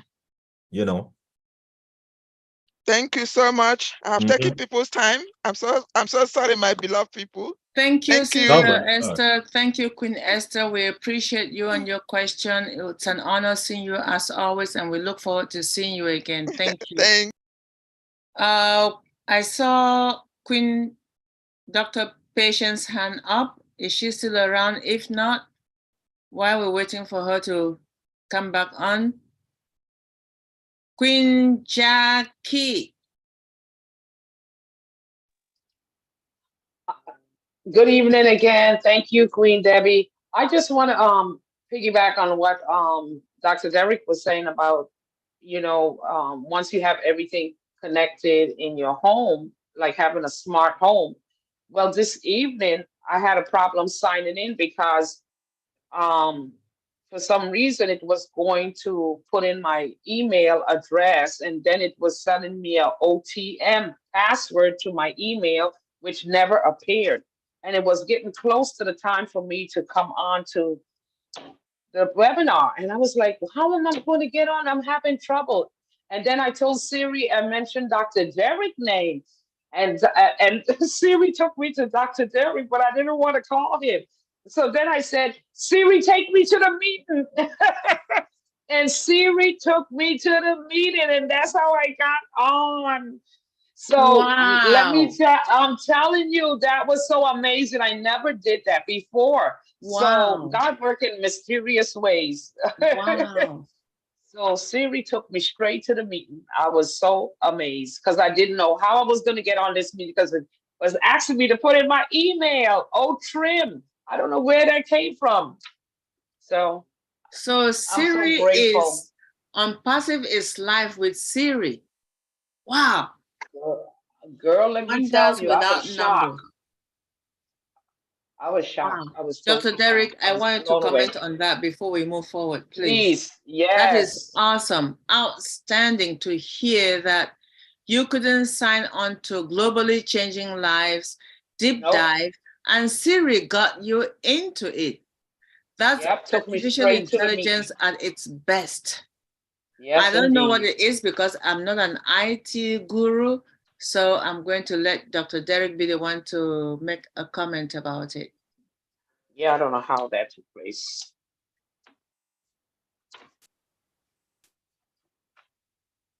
I'm sure he's researching something. Dr. Patience, are you still Yeah, in the he house? probably is. Yeah, he's looking for something to share with you. No, not. No, Siri is just like what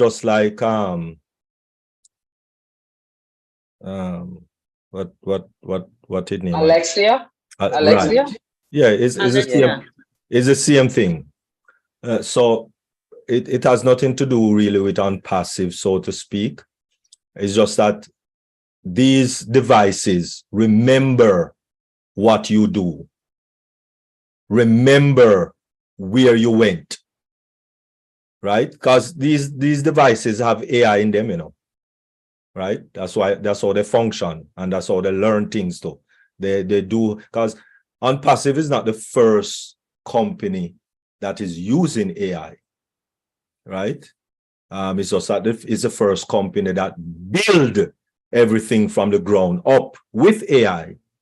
So Alexa and Siri and all of these type of devices that you connect things to them and they remember you connect it, and from once there you just say something and they kind of, based on what is connected to your Siri or your Alexa, it remembers and it just get you connected. Because yes, I can use, because right now I can use my Alexa and turn on my TV, turn on this, turn on the entire system, connect to this, connect to that, turn on outside light, etc. It does all of these things from once you connect everything on the same network. That's what it does, right? So it's just using it now. So even though you might not use the voice command is still there because you connect the different devices, maybe not even knowingly connected to Siri, but because everything is on the same network, and that's how important network is, especially home networks. It makes a lot of things a lot easier. Definitely. Thank you, Dr. Derek. Thank you, Dr. Derek. Go ahead, Queen Jackie. I was just saying thank you. Thank you, Queen Debbie, also. Thank you, Dr. Derek. All right. Thanks, Queen Jackie. Okay, Brother Alfred, you're welcome. Good evening. How is Maryland?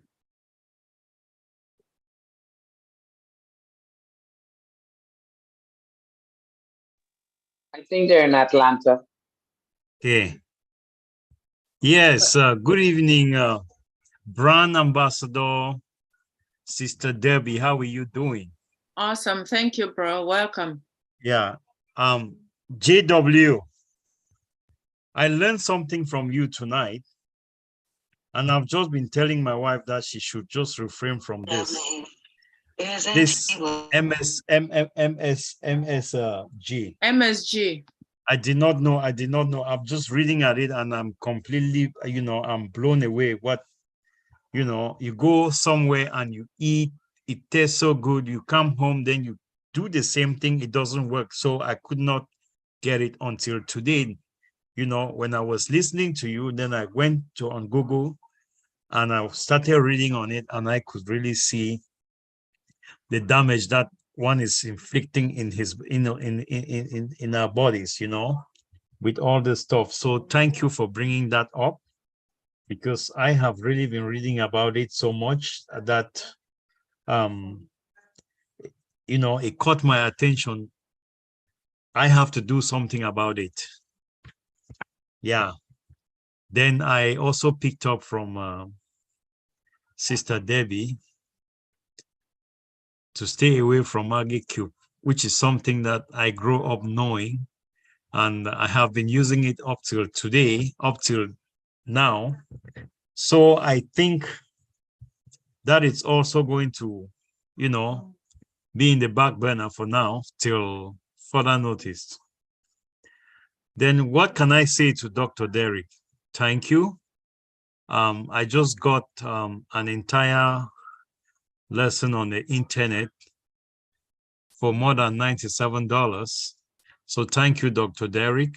That is much appreciated. You cannot get that anywhere except on Deep Dive, Globally Changing Lives. Thank you very much indeed. Wow. Awesome. Thank you, Brother Alfred. I hope our baby is doing okay, and you should start training her to stay away from MSG, which was banned since the 1990s. Train the baby, our baby girl, to stay away from MSG as well as Maggie Cube. And hopefully you can learn more from Dr. Derek about the internet evolution if you need to know anything further than that. It's good to see you, bro. Thank you. Awesome. Awesome. All right. And we have the one and only, our brother from Sierra Leone, Brother Mamadou Jallo, who works 24/7 to feed his entire family. Brother Mamadou, Yes, yes. how are you? Oh, I'm fine, sister. Good evening to you all. And first of all, I just want to thank you all for what you've been doing for us. God bless you. Yes, this is your brother from Sierra Leone. I just though I was struggling to log in, as my previous sister just said, they keep asking me to put my email. So I said, okay, let me go to YouTube first. So I went to YouTube and I started listening. I said, no, let me go back and enter. So I went back. Luckily, I saw the old trim with the Zoom ID number. So I just click on it and then it take me to the Zoom. So I said, so I missed part of the presentation, but whatever I got is more beneficial to me and my family. Thank you all. As some of you all know, we love home food. Since I've been in this country, I only eat home cook. I never go to any of the restaurant or any place to eat. I eat home cooked. But what I want to know, I had they mention something about MSG. What is MSG in the first place? And after that, I've been a coffee lover for some time, but since 2022, I just decided to kick out coffee and kick out sugar. And now I'm drinking hot tea with ginger, with some lemon and honey. So I just want to know if I made the right choice or I need something more apart from the home cook. And for the Maggi, oh my goodness, that's what we grew up with. In fact, we used to sell it back home. Maggi, all types of cubes. Oh my goodness, that's a message I have to transmit to my family back home. So thank you very much. So let me just know what is MSG and my choice for hot tea instead of coffee. And for Dr. Derek, as usual, thank you very much. We learn a lot and we continue learning. That's why you are a doctor. Thank you. God bless you. Yes, Thank you. sister. Thank you, Brother Momodu. I did not know that even though you're working 24/7, and when you talk about home cooked, it doesn't sound like you're the one cooking the food. No, not me cooking, but my sister-in-law does the cooking. That's how I was blessed, and I am blessed. You're highly blessed and favored. Indeed. And God alone knows. All right. Indeed. So my job is just to eat. We hear you. We hear you. So you work and go home, and so your job is to eat. It Yes, sounds to like eat. someone serves the food in front of you. I'm not Oh going my to. goodness! I'm not going to comment on that. I just open the fridge and then cut my rice and whatever sauce, cassava leaf, potato leaf. You know now. So my job is just to eat. But for this Maggi and MSG and my choice for coffee instead, my choice for hot tea instead of coffee, that's what I just need some help on that. If I made the right decision. I'll pass you over to Queen Jackie in terms of the healthy eating, but she talks about letting sodium out of your diet and all of that. MSG. Anyway, I'll pass it over to Queen Jackie and Dr. Derek. Over to you, Queen Jackie. Yes, hi, good evening. Let me give you my meaning of MSG first before Jackie give her of MSG. My meaning of MSG is Madison Square Gardens. Awesome. Oh. Well, I know I'm safe from that. So yes, you can go to Madison Square Gardens. And that's exactly what it is. I'm not going there.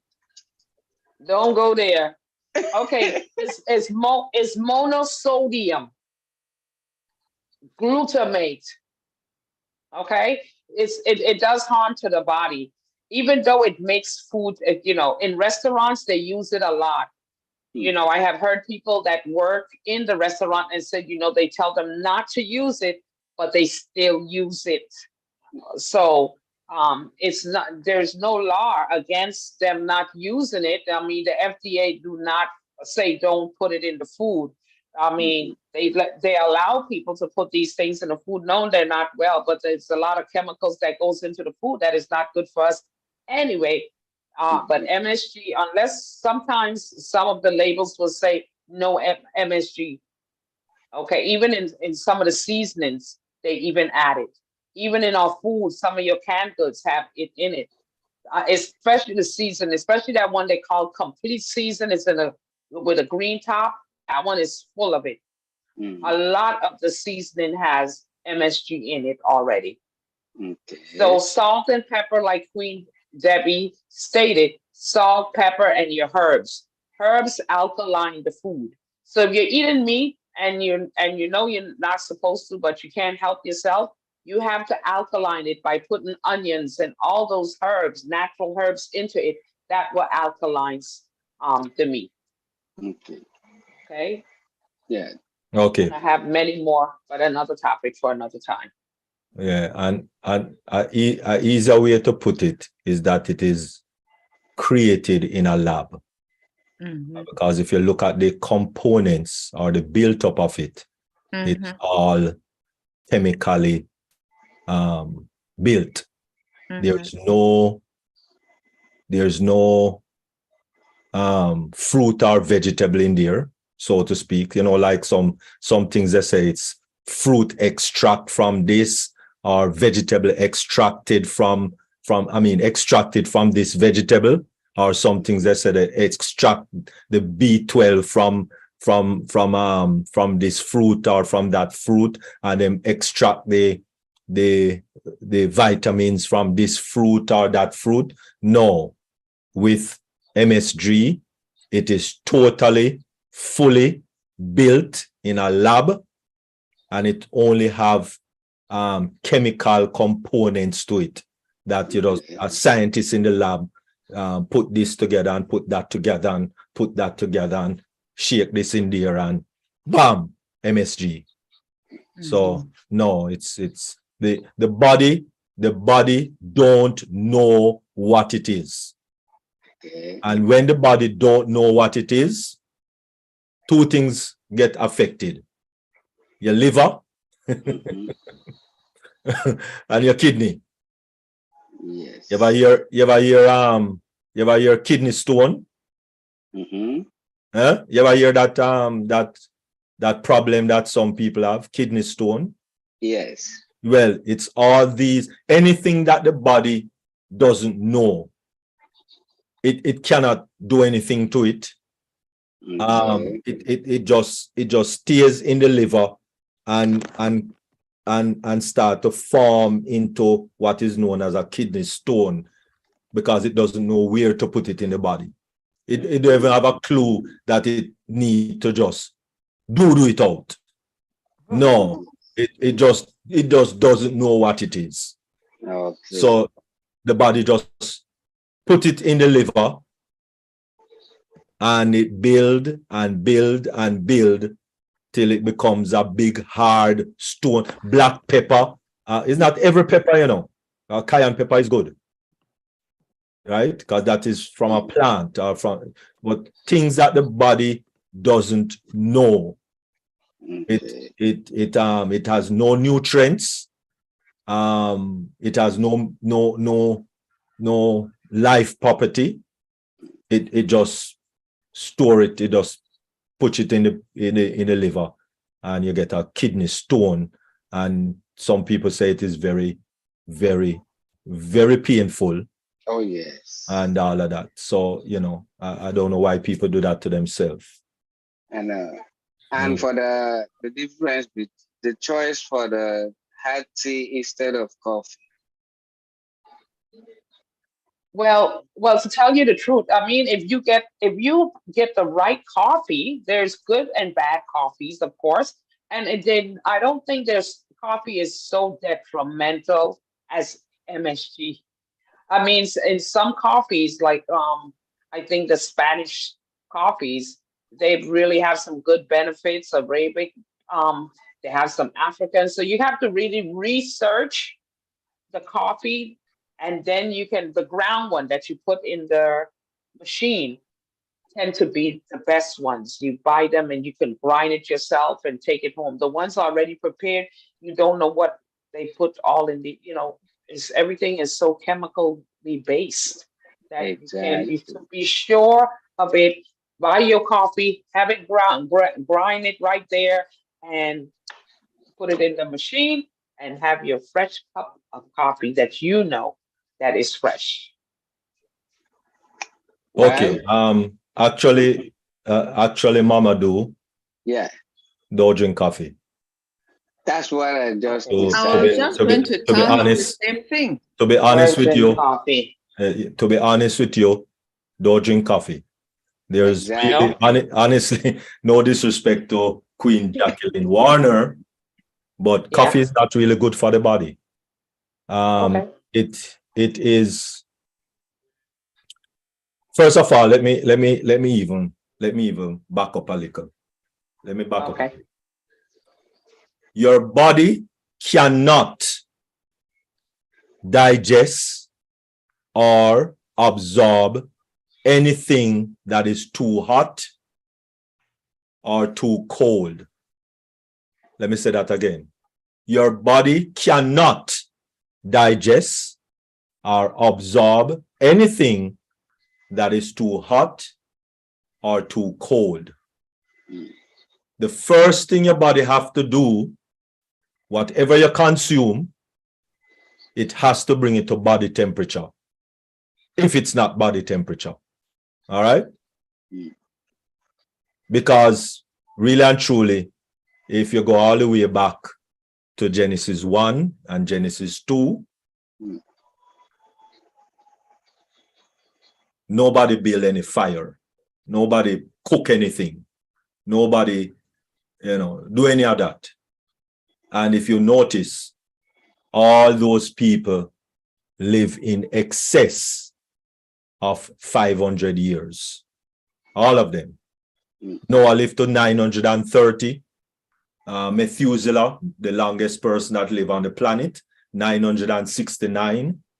Lamelech, 777.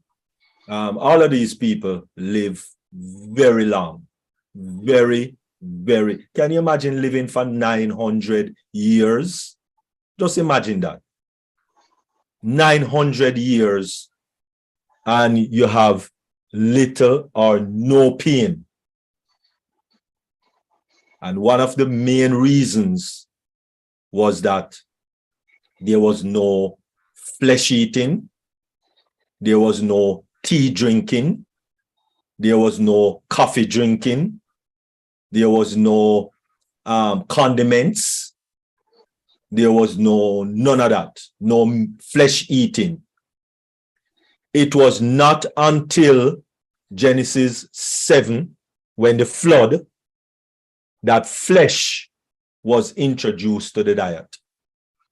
And if you notice, after Genesis 7, after the flood, when Noah and his 3 sons and his 3 sons' wife and his wife, 8 people, came out of the ark, people's age drastically reduced significantly.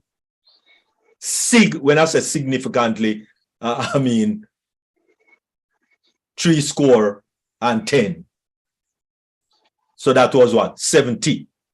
From 900 and 500 and 700 years old,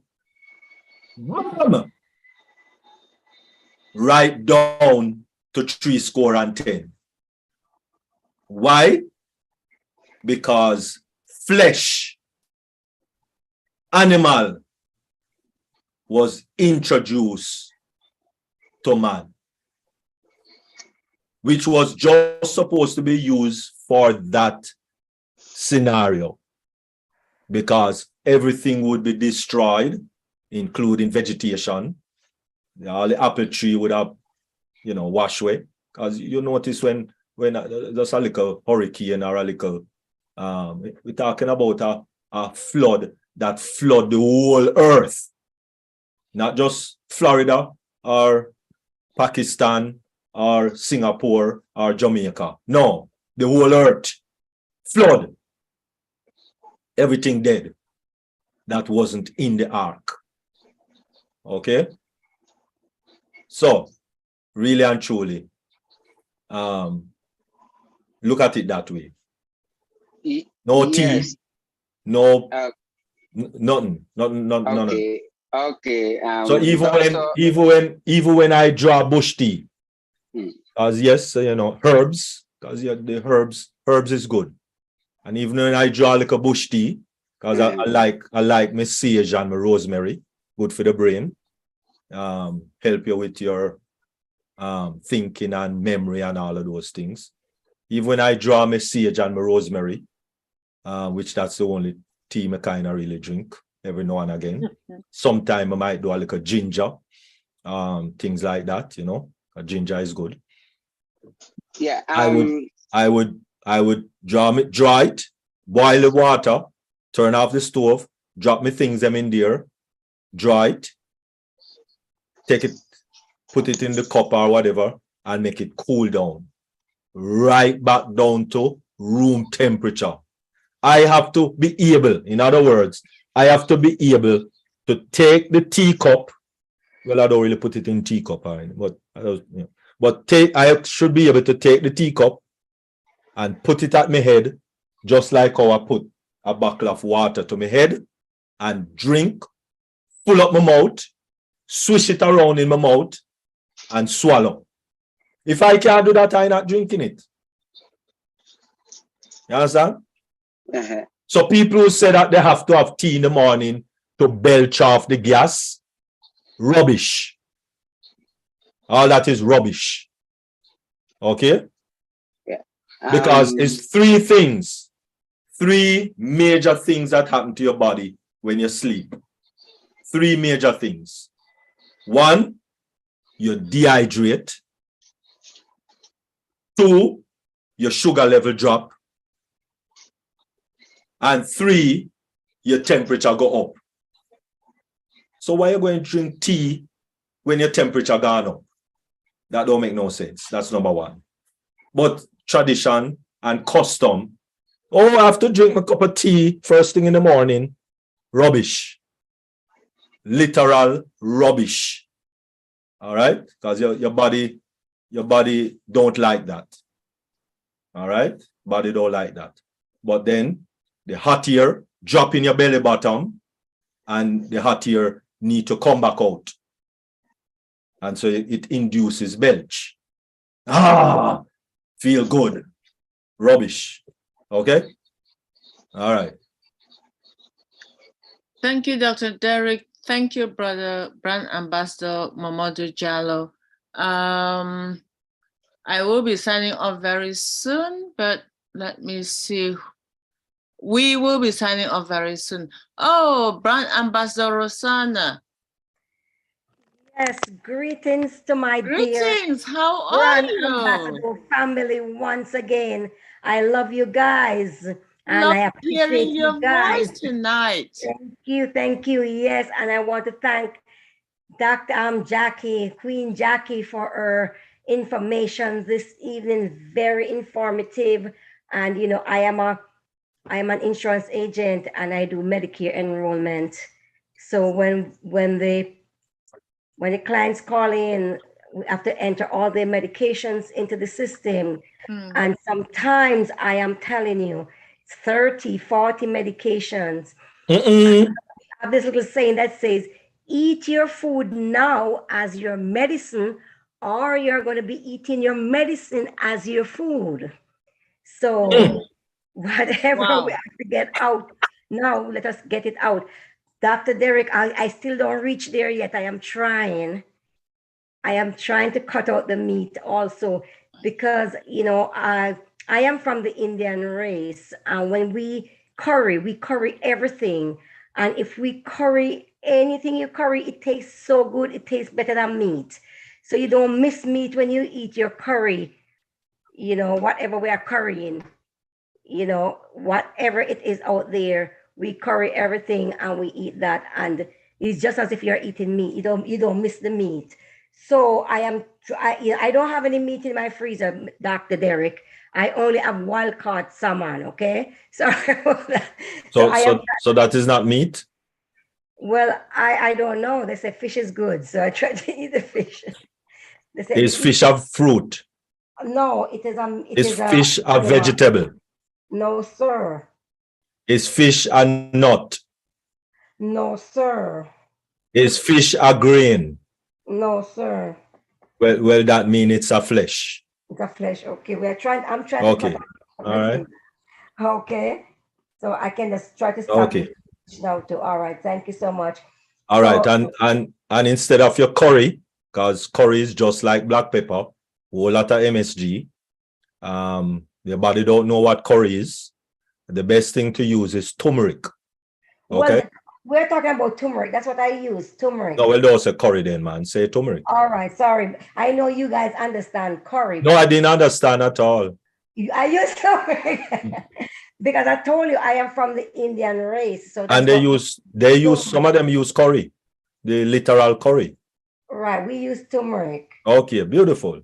When I was growing up, my grandmother, we used to have the silly stone. I don't know if you know what that means. Yes, ma'am. We get the real turmeric, and we used to beat that thing and rub it out with our scallion and pepper and onions and all those stuff and the stone, and then we cook with that.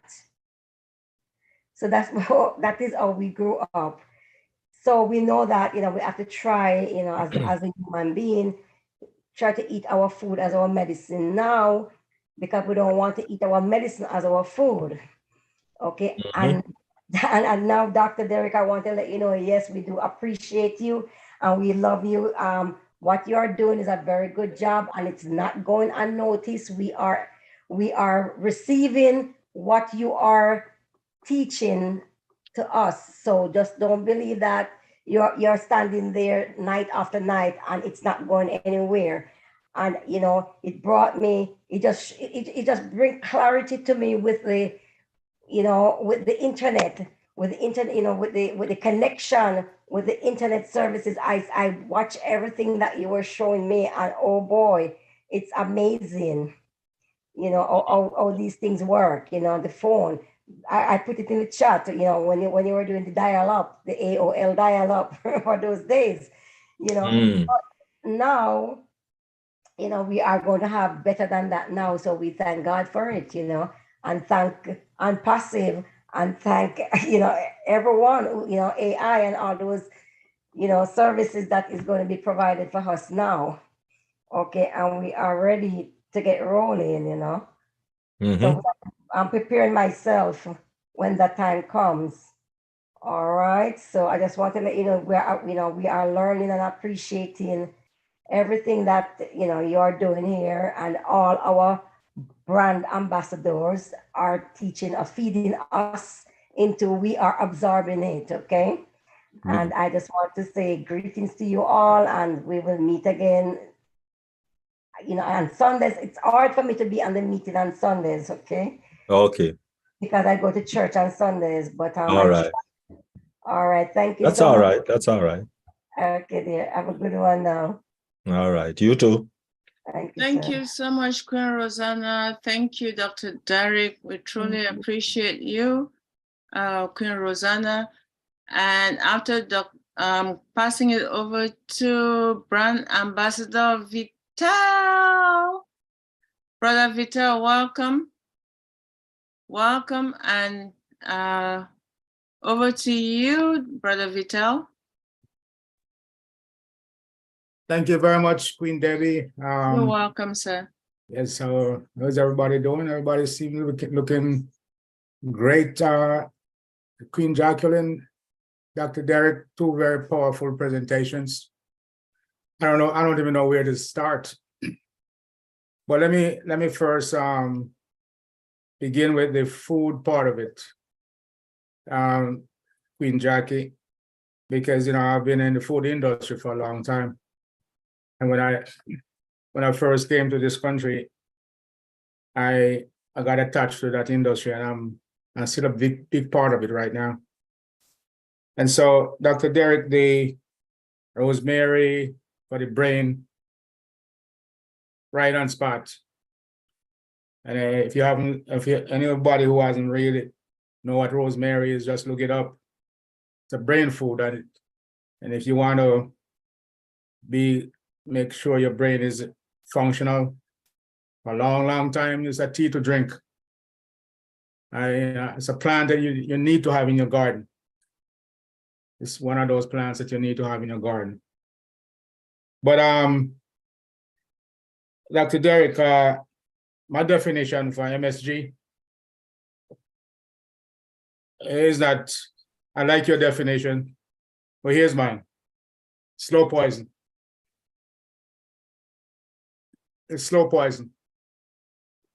And Dr. Benny, right away, we need you.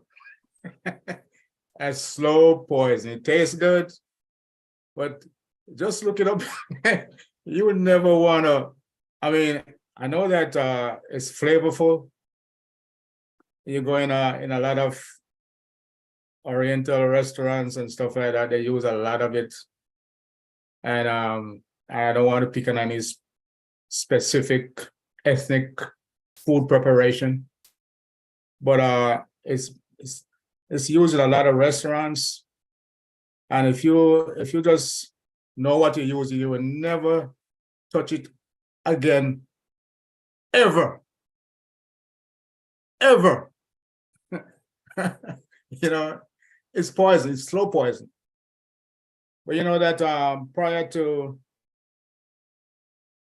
1990, there was no nutrition facts on the package that you receive now. The package that you go in the supermarket and you're able to read and see the nutrition facts.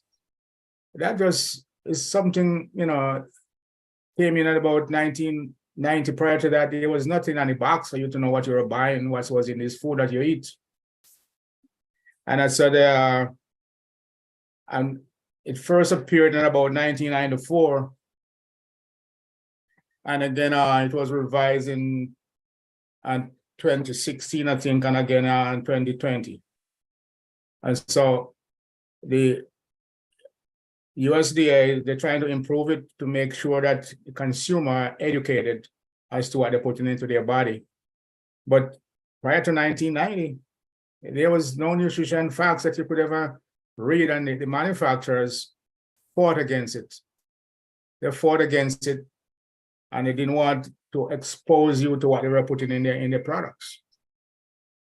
And so now you can read, and the rule of thumb is, if there is a processed food is terrible, and if there's something that you cannot pronounce, if there's a word on the nutrition facts that you cannot pronounce, don't buy it.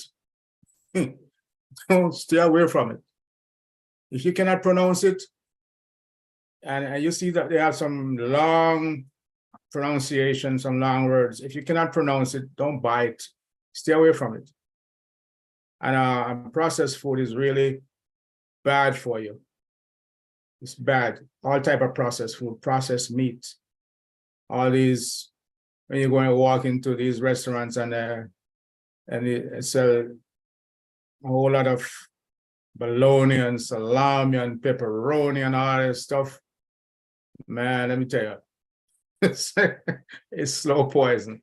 You know what I mean? And I want to just want all the brand ambassadors who are going to be out there trying to do God's work, humanitarian work, you know, to start eating healthy. Because I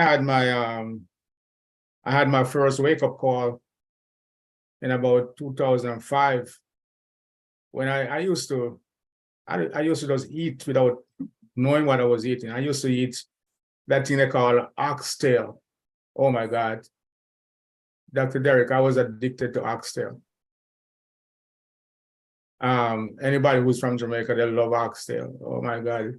It's a lot of fat, and and it tastes nice. But I was also addicted to cheese, and that cheese in a can that we usually eat at Easter time. I was addicted to that too, and I paid the penalty because Tasty cheese. Tasty cheese. It's not even qualified as a cheese. It's not qualified as a cheese. You know what I mean? It's just something that you grow up on and you taste, and you acquire a taste for it. But if you go into the major supermarket chains, they don't recognize it as a cheese. You never see it anywhere, mostly in the independent stores. If you're going to major chains, you don't see it there. So, but it's an artery clog up. It clog up your artery and send you into the hospital. And I pay the penalty because whenever, I used to think that the thing that we refer to as a heartburn was something that everybody has heartburn. And so you go an antacid tablet or you drink some ice water and it goes away. And so I thought it was just everybody has it until I didn't know that it was a warning sign. It's a warning sign when you have that you got to make sure that heartburn that you call heartburn or whatever it is, it's a warning sign that something is happening into your artery. Your artery is being clogged up and you need to start watch what you eat. And it bothers me for a long time until one day I ended up in the hospital. and I was with a partially blocked artery. And so that was my wake-up call. And I have a forum right now that deals with healthy. It's called Stay Healthy. And I have a lot of members on there, and we post natural herbal stuff on there every day. And I don't know if you guys realize that one of our brand ambassador, Chris Johnson, was recently in the hospital for what? For diabetes, sugar. And I've been talking to him about that sugar intake. He has that sweet stuff that he likes. And the doctor said, if you should give up one thing, if all the thing that you will eat, if you want to give up one thing, what would be the one that he would recommend that you give up? And his number one thing is sugar. Sugar is I've seen diabetes. People don't really understand. I've seen diabetes took my friend's life, mess up your kidney, mess up your liver. Because this guy, a friend who was my friend, and I watched him eat, and he was what we call on a regular seafood diet. And what that means is whatever food you see, you eat. That's what that means. He was on a regular seafood diet, and I watched him just eat himself literally and I know he knew he had diabetes and wouldn't pay attention to his health. And he ended up in the hospital, they start taking off his toes one by one. Big toe was the first one to go, and each foot. Then the second one was the next one, and then he was on dialysis for 4 days a week, 3.5 hours per session, until he died. And so I watched him die, and I know that it's a very diabetes. It'll come at you very slowly, but when it gets you, be careful now, because you're gone. You're losing one leg at a time, one toe at a time until you die. So, I'm going to encourage people, to listen to what the message that Queen Jackie brought forward, what Dr. Derek is bringing forward when you talk about health. We have to be mindful of what we put in our body. That defines who you are. I mean, and we are going to die one of these days. We know that. We are going to die one of these days, but why die carelessly? If you can do what is right, why won't you extend your life a little longer and not only extend your life, but have a quality lifestyle by eating quality food? And so when you start making all that money, we don't really call it no apple. When you start making all that money in passive, start buying some good food for your body. One of the supermarket chain, Whole Foods. Whole Foods they got caught. They got caught selling organic chicken, which was not organic chicken. And that's the reason why they had Amazon came to and bought them out. Came to their rescue and bought them out because somebody went inside when they were rearing the chicken with a hidden camera and saw what they were doing, and it came on the news, and the stock started going down until Amazon had to buy them out. So it's not every one of these organic food that you eat is organic either. So we got to be careful of that.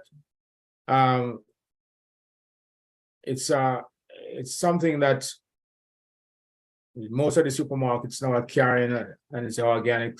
There's an organic aisle for organic food, and some of them is not real organic. So we got to be careful. I've seen some chicken legs, Dr. Derek, bigger than my hand, swear. And I've seen chicken legs. I've been to Orlando. I've been to Walt Disney World, and I saw people walking around with turkey legs. Turkey legs. Oh my God! Bigger than my head.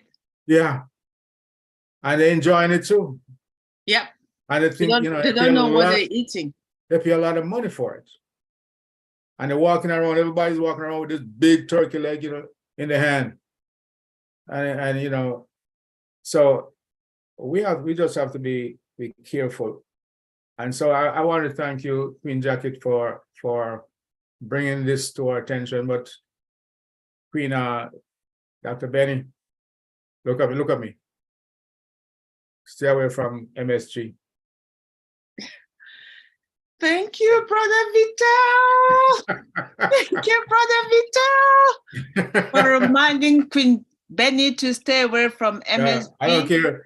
I don't care if you want to cry. I don't care. Stay away from MSG as of tonight. Okay? Thank you. A slow poison. Okay. And I just want to thank Queen Jackie, Dr. Derek. Kudos to you with that presentation and the technology part of it. And I want to say thank you very much for that education. And the mindset is all. When I heard people talking about, unpassive as if it's not your business. It's your business, and you can't talk bad about your business. You cannot. Brand ambassador, the ambassador of the United States to the United Nations, dare not go up there and say anything bad about their country. You get fired. You cannot do that. So we are here to support each other, here to support unpassive, here to make sure we speak highly of it, we're proud of it. We need to stick with our CEO. This guy is taking us places, giving us a product for $97. And I heard people want to go to Hyderabad to see if the office over there is real. Just think about that. They want to go to not Hyderabad, Dubai, to see if the office over there is real. And I would encourage anybody who has that thought to go ahead and buy a ticket for $1,000 and go ahead and take a plane and go ahead and book into a hotel and see how far you're going to reach. Brother Vital, I'm sorry, I didn't mean to interrupt you. I have to leave, but before I do, yes, I know I was in the Singapore webinar or talked to some of the hosts and co-hosts of the Singapore webinar about the offices in the progress of the office in Bangladesh, Singapore, and what we have in Dubai and the US is fine. And one of them said, Debbie, the office in Singapore is not ready. When it is, we will let you know. They are in Singapore. So I just want to share that this is a team that lives there and they know where the location is. So whatever is going on there, I don't want to be part of it, but I just know that I was told, because I said, well, when I come to visit, can we go and see? I said, no. We know where we were told the location is. When it is ready, we'll let you know. So I just wanted to share that with you. All right. Okay. Yes, thank you very much for that information. But I just wanted to say, you know, how stupid it sounds, you know, after Mr. Ash has been doing so much for us, we still want to go see if the office is real. You never even get past the security guard to get in that building, much less go check it out. So I thank you very much for allowing me to speak. And I'm out. Thank you very much, Queen Debbie. Thank you, Jackie. Brother Vital. Good. It's always a pleasure seeing you. Yes. Have a blessed evening. Enjoy the rest of it. And thank you so And much. Dr. Benny, I know you turn off your camera. No more At MP3. this point, I would say, Dr. Derek, this is a time for after party. I want to thank all the co-hosts and each and every one, the presenters, starting with Queen Jackie, Dr. Derek, and every person who spoke, from Sister Esther to Brother Vital and a couple of others, Brother Alfred, Sister Esther, Brother Alfred. I know I called on Queen Dr. Patience, but she was unavailable. Yes, Queen Violet also spoke. We thank each and every one of you for always contributing. And most of all, our mindset for the day, Queen JW. Thank you. Thank you. Thank you so much.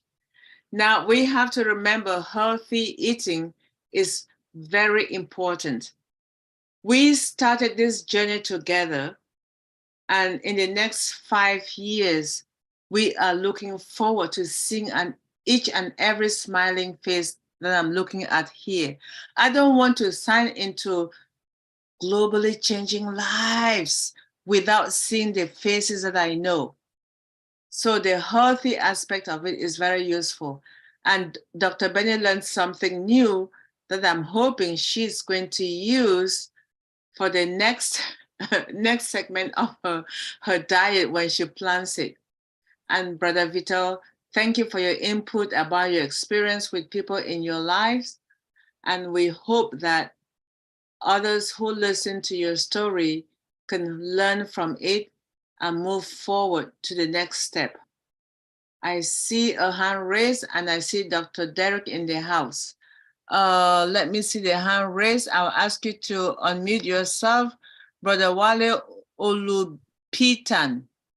Olupitan, Brother Wale Olupitan. You're welcome. Good evening. How are you?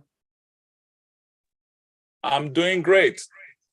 How is everybody? Hello.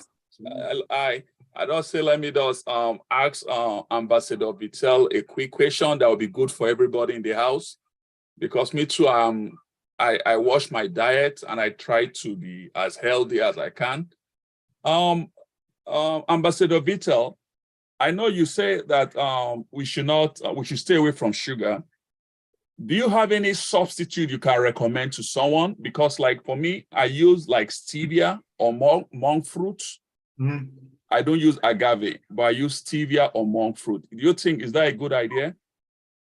No. Okay. Dr. Derek, you can. I use if I want. Usually I don't put. There's a hidden sugar Okay, hidden sir. sugar that you guys, you don't understand that if everything now, all of these processed food now, if you read the label, there's sugar in it. If you read the label and the bread that a lot of us love, it's sugar in the bread. So Okay. you know, these are the hidden sugar that we don't really pay attention to. But if you look at if you want, I don't really consume the direct sugar that I put into what I drink. I don't put sugar in anything like that. And if I have to flavor something, I just use organic honey. That's it. A little. But honey have sugar though. It's Yes. Honey have sugar, but Yes. stevia and monk fruit is more of like plant-based. No. Oh, you say no? Yes. Okay, I'm talking of the green stevia, not the white processed one.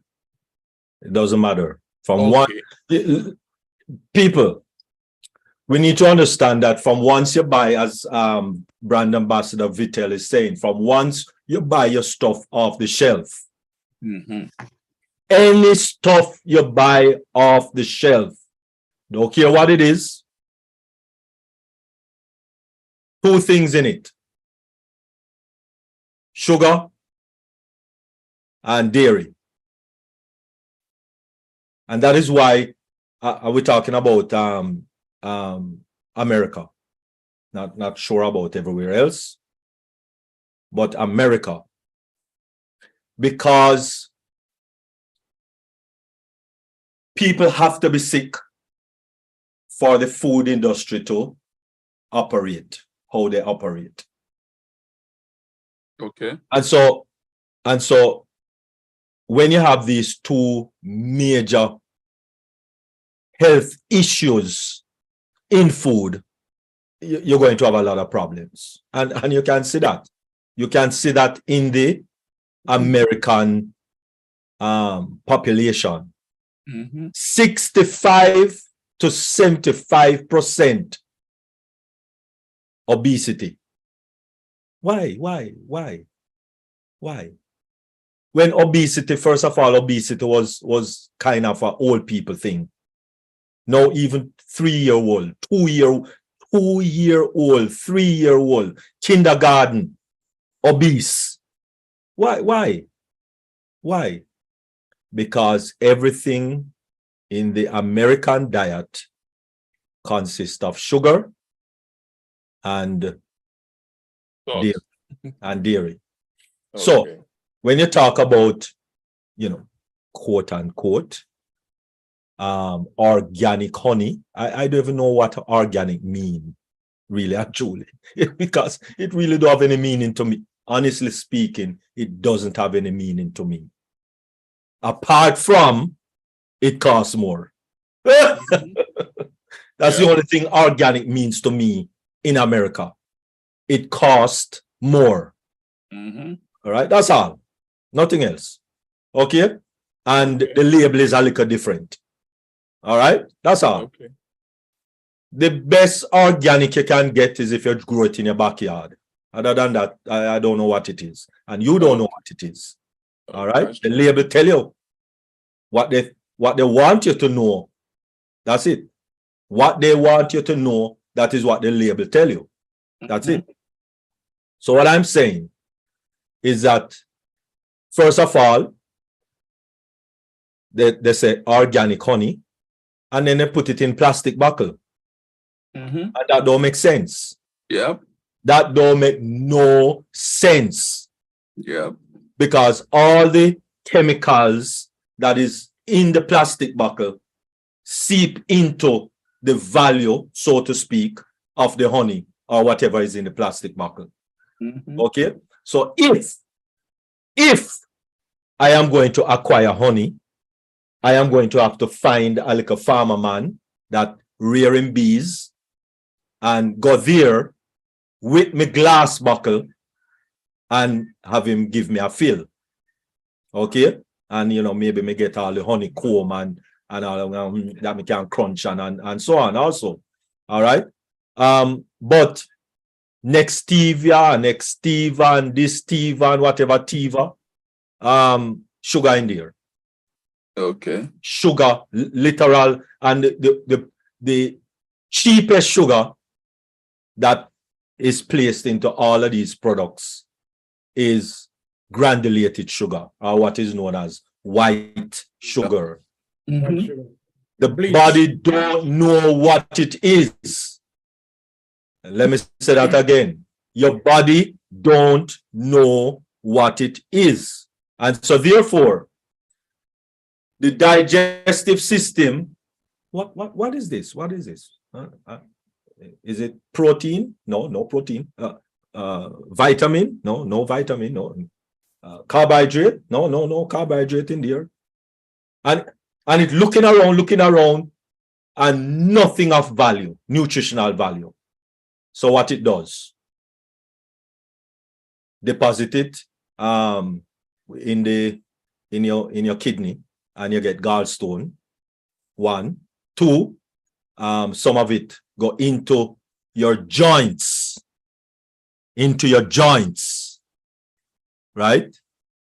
And it eat out the filling between your joints. And if you ever hear bone rubbing on bone, that is what start to happen. And you get joint pain, you get elbow joint pain, you get knee pain, you get back pain, lower back especially, and all sort of pain all over the place. So therefore, let me tell you, if you need, and you don't really need to have sugar, but if you need sugar, use dates. Use dates. Is it like date sugar or those regular dates? No, date sugar. Okay. If you buy date, you see, and the more processed, easy to remember. The more processed food, they're going to put in what they want to put in. The closer you can stay to the original nuts, grains, fruit, and vegetable, the nearer you can stay to that, the better it is. Okay. All right. That's the easiest way I can put it for us. Okay, that's good. All right. So I use pitted dates if I and I want to tell you to how I eat is from 1998 until now. So it's not something hurry come up and telling you. I'm telling you how I live my life, because it's a lifestyle. So from 1998 until now, all right, God has kept me. No doctor, no hospital, no headache, no flu, no and I used to have asthma, and that gone through the door. Don't even know where God put that. All right. When I was in Brooklyn, they said I have to have allergy. Must. I said, well, not near must. And I spent 12 years in Brooklyn, no allergy. That's good. Not even a little what you call it? Running nose. I don't know where people nose run go, but no, my nose stay where it was. All right. So it's a lifestyle. People just want to cure when they fall into problem. But if you live a lifestyle as according to God's word, I'm telling you, it works. Why I know it works? Because I am a testimony, 1. And also you have 5 blue zones in the world. Only 5. What are blue zones? Blue zones are where people live naturally to over 100.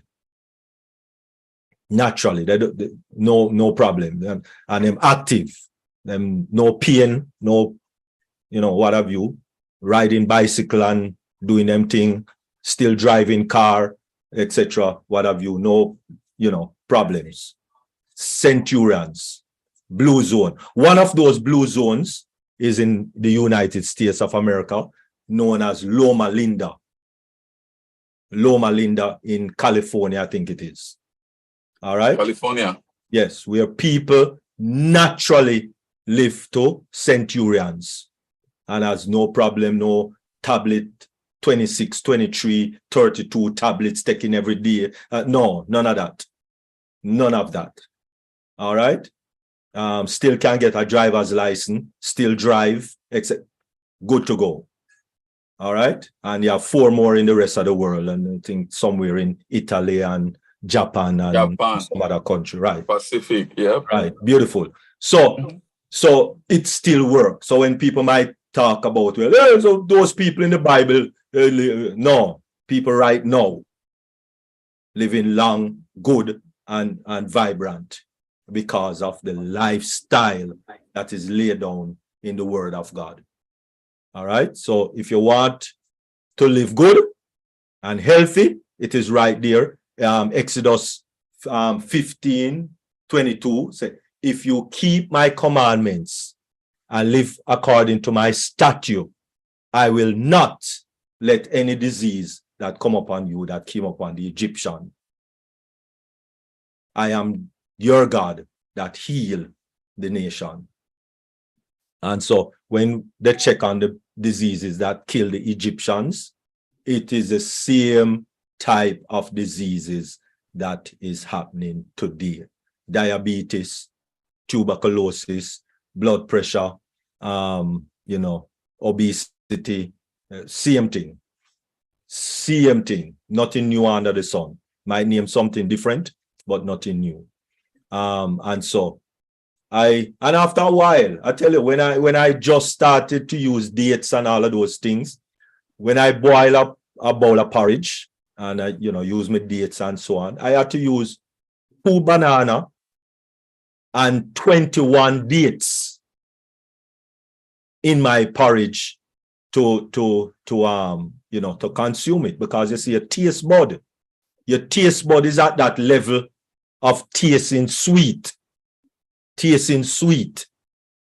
that it's like it can't do without it. No, I can boil my porridge without even putting 1 date. I still put my banana for my potassium, and I might put a plantain or a half a plantain for my potassium, but I don't have to put any dates. You understand? So it's just the taste buds that is activated because of I don't buy soda.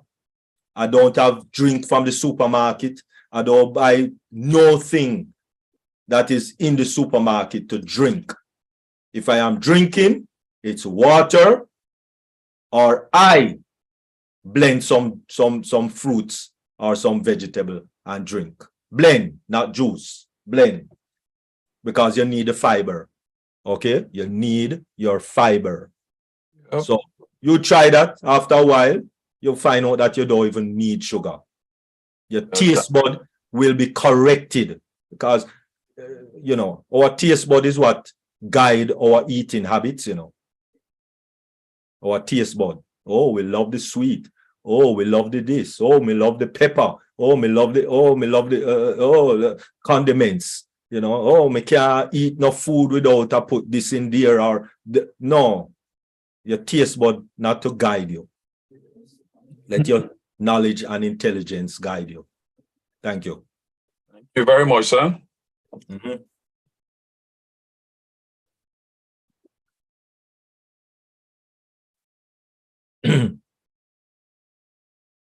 Okay, Evelyn, go ahead.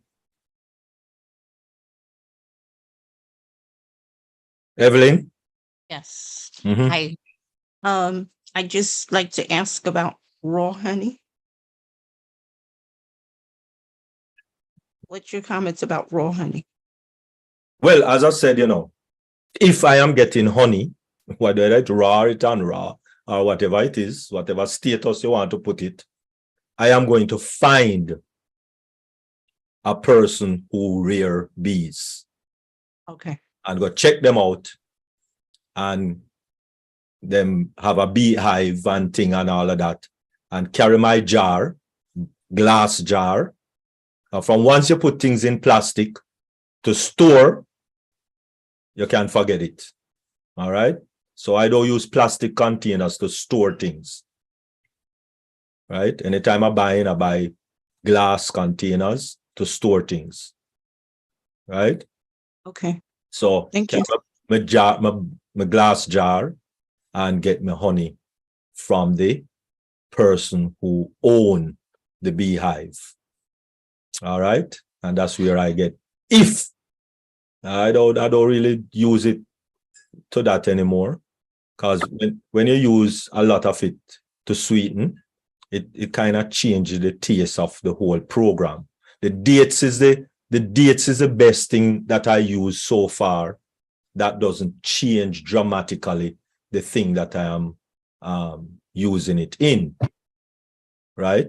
So I prefer the dates than honey. Some people use raisin. Some people use, other things. But So if I you were find that- drinking tea, sorry. Go ahead. Mhm. So if I was drinking tea, leave it bland. Well, as I said, personally, I don't drink tea Okay. because the body cannot digest or absorb anything that is either too high in the over body temperature or too low than the body temperature. Your body have to bring it to body temperature before it can digest it with solid or absorb it as liquid. So why would I give my body so much work? I don't give my body so much work, right? In that aspect, I am lazy.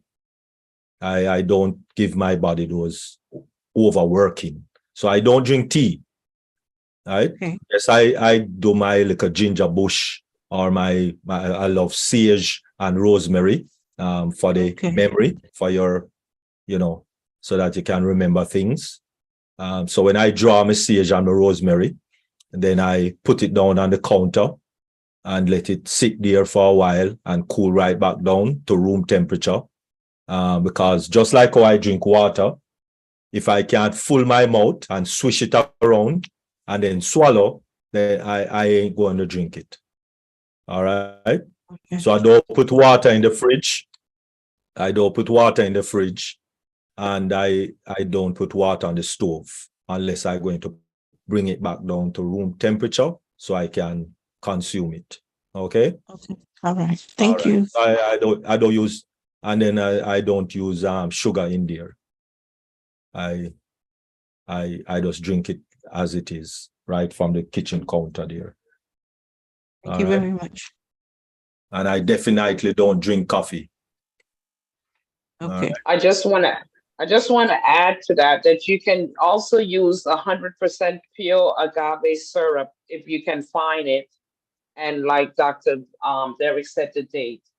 Dr. CB also has a food list. That way you can have a list of the things, the fruits and vegetables and grains, so you won't have a question on the things that you should use or shouldn't use. Okay. And organic is when you use your own, when you grow the stuff in your garden. So eating things with seeds is very good because you can plant the seed in your garden and grow your fruits and vegetables yourself. Mm-hmm. Definitely. So it's just to retrain, really and truly, it's just to retrain your taste buds, right? Because you don't come out of your mother womb loving sugar. You're trained, your parents, etc., the corn flakes and the this flakes, and it's just sugar flakes, and it's just a lot of flakes of sugar that they put on these things to attract the children, so that they get hooked on these things. So you don't need it. You don't need it. All right. And when you retrain your taste buds, then you are good to go. Eat a lot more fruits every morning. Every morning, eat fruits. Every morning, eat fruits and a variety, right? And then in the afternoon, thereabout, eat vegetables, right? Eat raw vegetable every day. Eat fruit, that's your cleansers, and vegetables are your builders, right? So eat fruits in the morning, vegetable in the afternoon. Very good, right? Your plate must be more vegetable than anything else. Half of your plate must be vegetable, and then quarter of that half is your staple, and then the other quarter of that half is your protein. That is how you should eat, right? When your plate is full of protein and carbs, that's not a good way to go. All right, so and stop, cut the sugar, cut it. Don't even gradually come off of it, because your body don't need all of that sweet. All right, the body don't need it. You're overloading your body, really and truly, and that is why a lot of people are lazy, because when all of that sugar drop in your belly bottom, the only thing you want to go and do is to sleep. That's the only place you want to go, right? So that don't happen to me. When I wake in the morning, I am ready and good to go till night come. All right, I don't have no downtime, I don't have no rest time, and none of that. No, I am ready to go. First thing I do, yes, I have my prayer, and then drink water, go have my little motion. You need to, if your body is not giving you a minimum of 2 bowel movements a day, check it out. You're in trouble. Something is wrong. Okay, minimum, listen to me, minimum 2 bowel move. Actually, the recommended time is, if you eat 3 times a day, you're supposed to go 3 times a day, really and truly. All right, but I would say minimum of 2 bowel movements a day, then your body rolling fairly decent. All right, and because you need that bowel movement. I hear of people don't have bowel movement for all a week. 3 days. Yeah. 3 days, a week. A week. I said, so what you do? It's their fiber. Your belly don't hurt you? Him say, yes, my belly kill me sometime. Yeah. It's protruding. It's protruding. You're getting large. Your blockage, you block up. All right? Yes. Stop up.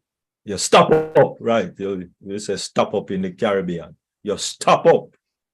All right. So we have to make sure that we treat, just like look how we treat. I think every one of us either own a car or had a car or have a car at some point. They take care of it. Nobody, watch this, no person on the planet going to put kerosene oil in the gas tank. Nobody. I don't care what kind of full fluxy car you have. It doesn't matter.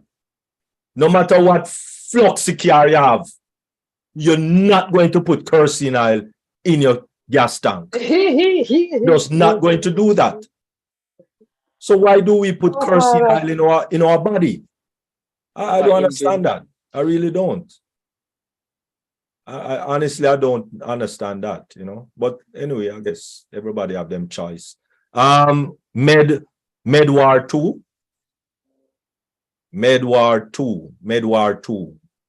Unmute Hello, yourself. everyone. Are you? Who are you? Hello. Medward 2 is at work. So, hello, everyone. Hi, Dr. Derek. Hi, JW. And everyone, this is so wonderful. I have to put my 2 cents in. All right, before you My- put your 2 cents, you still don't tell me who you. This is Miriam Edwards, brand Oh! ambassador. Oh, mercy, mercy, mercy, mercy. Oh, mercy. My queen. Brand ambassador. You get her voice. Them let you out? Yes, they'll Just let tell me if me they let you out. out. They'll let me out. All right, all right. No, say no more. Say no more. Say no more. Say no more. Good to see you, man. Good to see you. Go night. So when the Bible said that a little child shall lead them, my neighbor's 5-year-old granddaughter, she was trying to give her, the grandmother was trying to give her something to eat. From she was about 3 years old, she noticed when she have her first and second meal, if she don't go to the bathroom, she wants nothing else to eat. So she, at 5 years old, she said, Nana, I didn't do stinky, so I don't want anything to eat.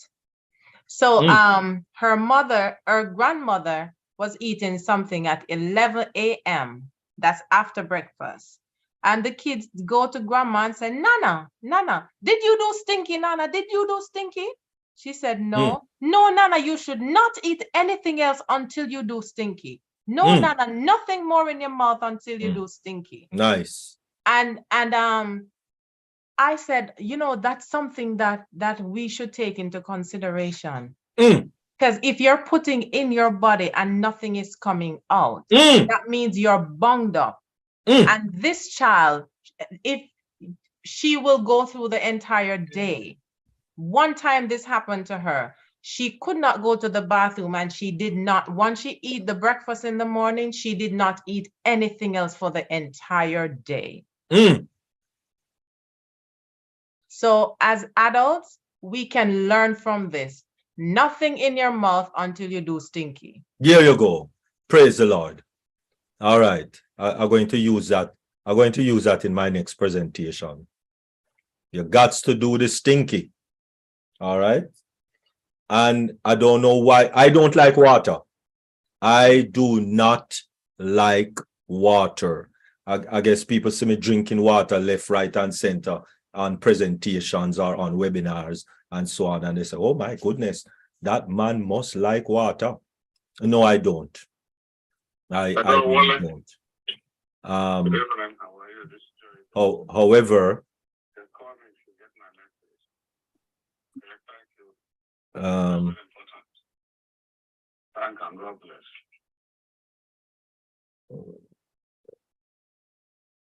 okay.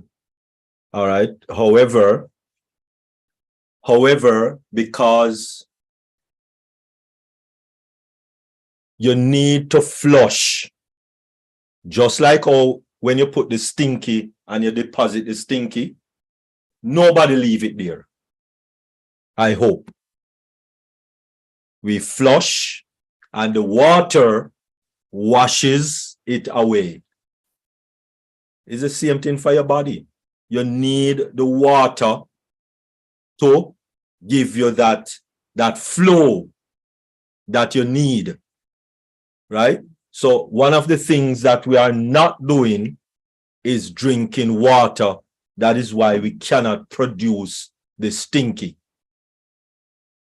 And we are not consuming the fiber, because you have to have the broom, have to have that broom, which is a fiber, to sweep out the stinky properly, right?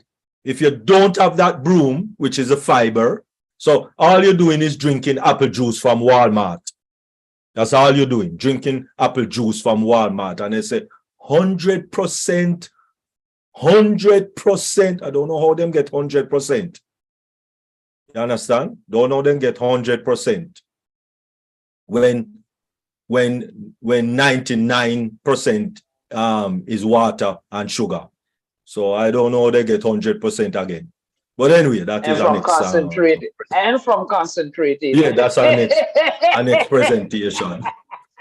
That's our next presentation. All right. As I don't buy those things off the shelf. If it was me alone, the Walmart would have got bankrupt with those juices. Well, anyway, that's another presentation. I ensure that I drink water and I eat fruits. If I don't eat it, then I will blend it. Because when you blend it, then the roughage is still there. And whoops, sweep out, sweep out, sweep out. So sometime all before I eat breakfast, stinky. After breakfast again, stinky. And then by the time lunchtime come around, stinky. You have to, right? Because you have tissues. You have your tissues in your body that dies. So it need to flush out too. It's not just food, you know. So you say, all right, I didn't eat today. I don't eat any food today.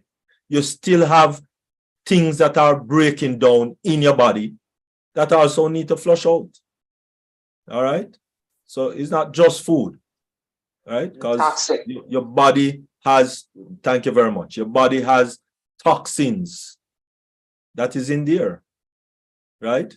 Because you inhale so much pollutants, you all sort of things. So toxins, what they call free radicals. You have to get rid of them. You have to get rid of them, right? So drink your water, eat your fruits. That is the best thing in the morning. The first thing in the morning, not tea, not coffee. First thing in the morning, if you do prayer. But the next thing is water and fruits. Water and fruits. And fruits must have seed. I don't know how you're going to go into the supermarket and say seedless grape and think that is good. That don't even make any sense. Because to know that it is a fruit, it must have seed. That is how you know that it's a fruit. It must have seed.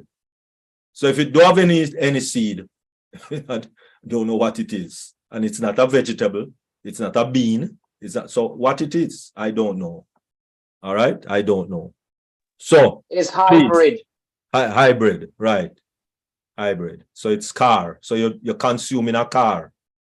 Okay? You're literally eating a car. There's only car I know is hybrid. Anyway, that's another presentation and another webinar. So next time I do that. So please let us Miriam, you have something more?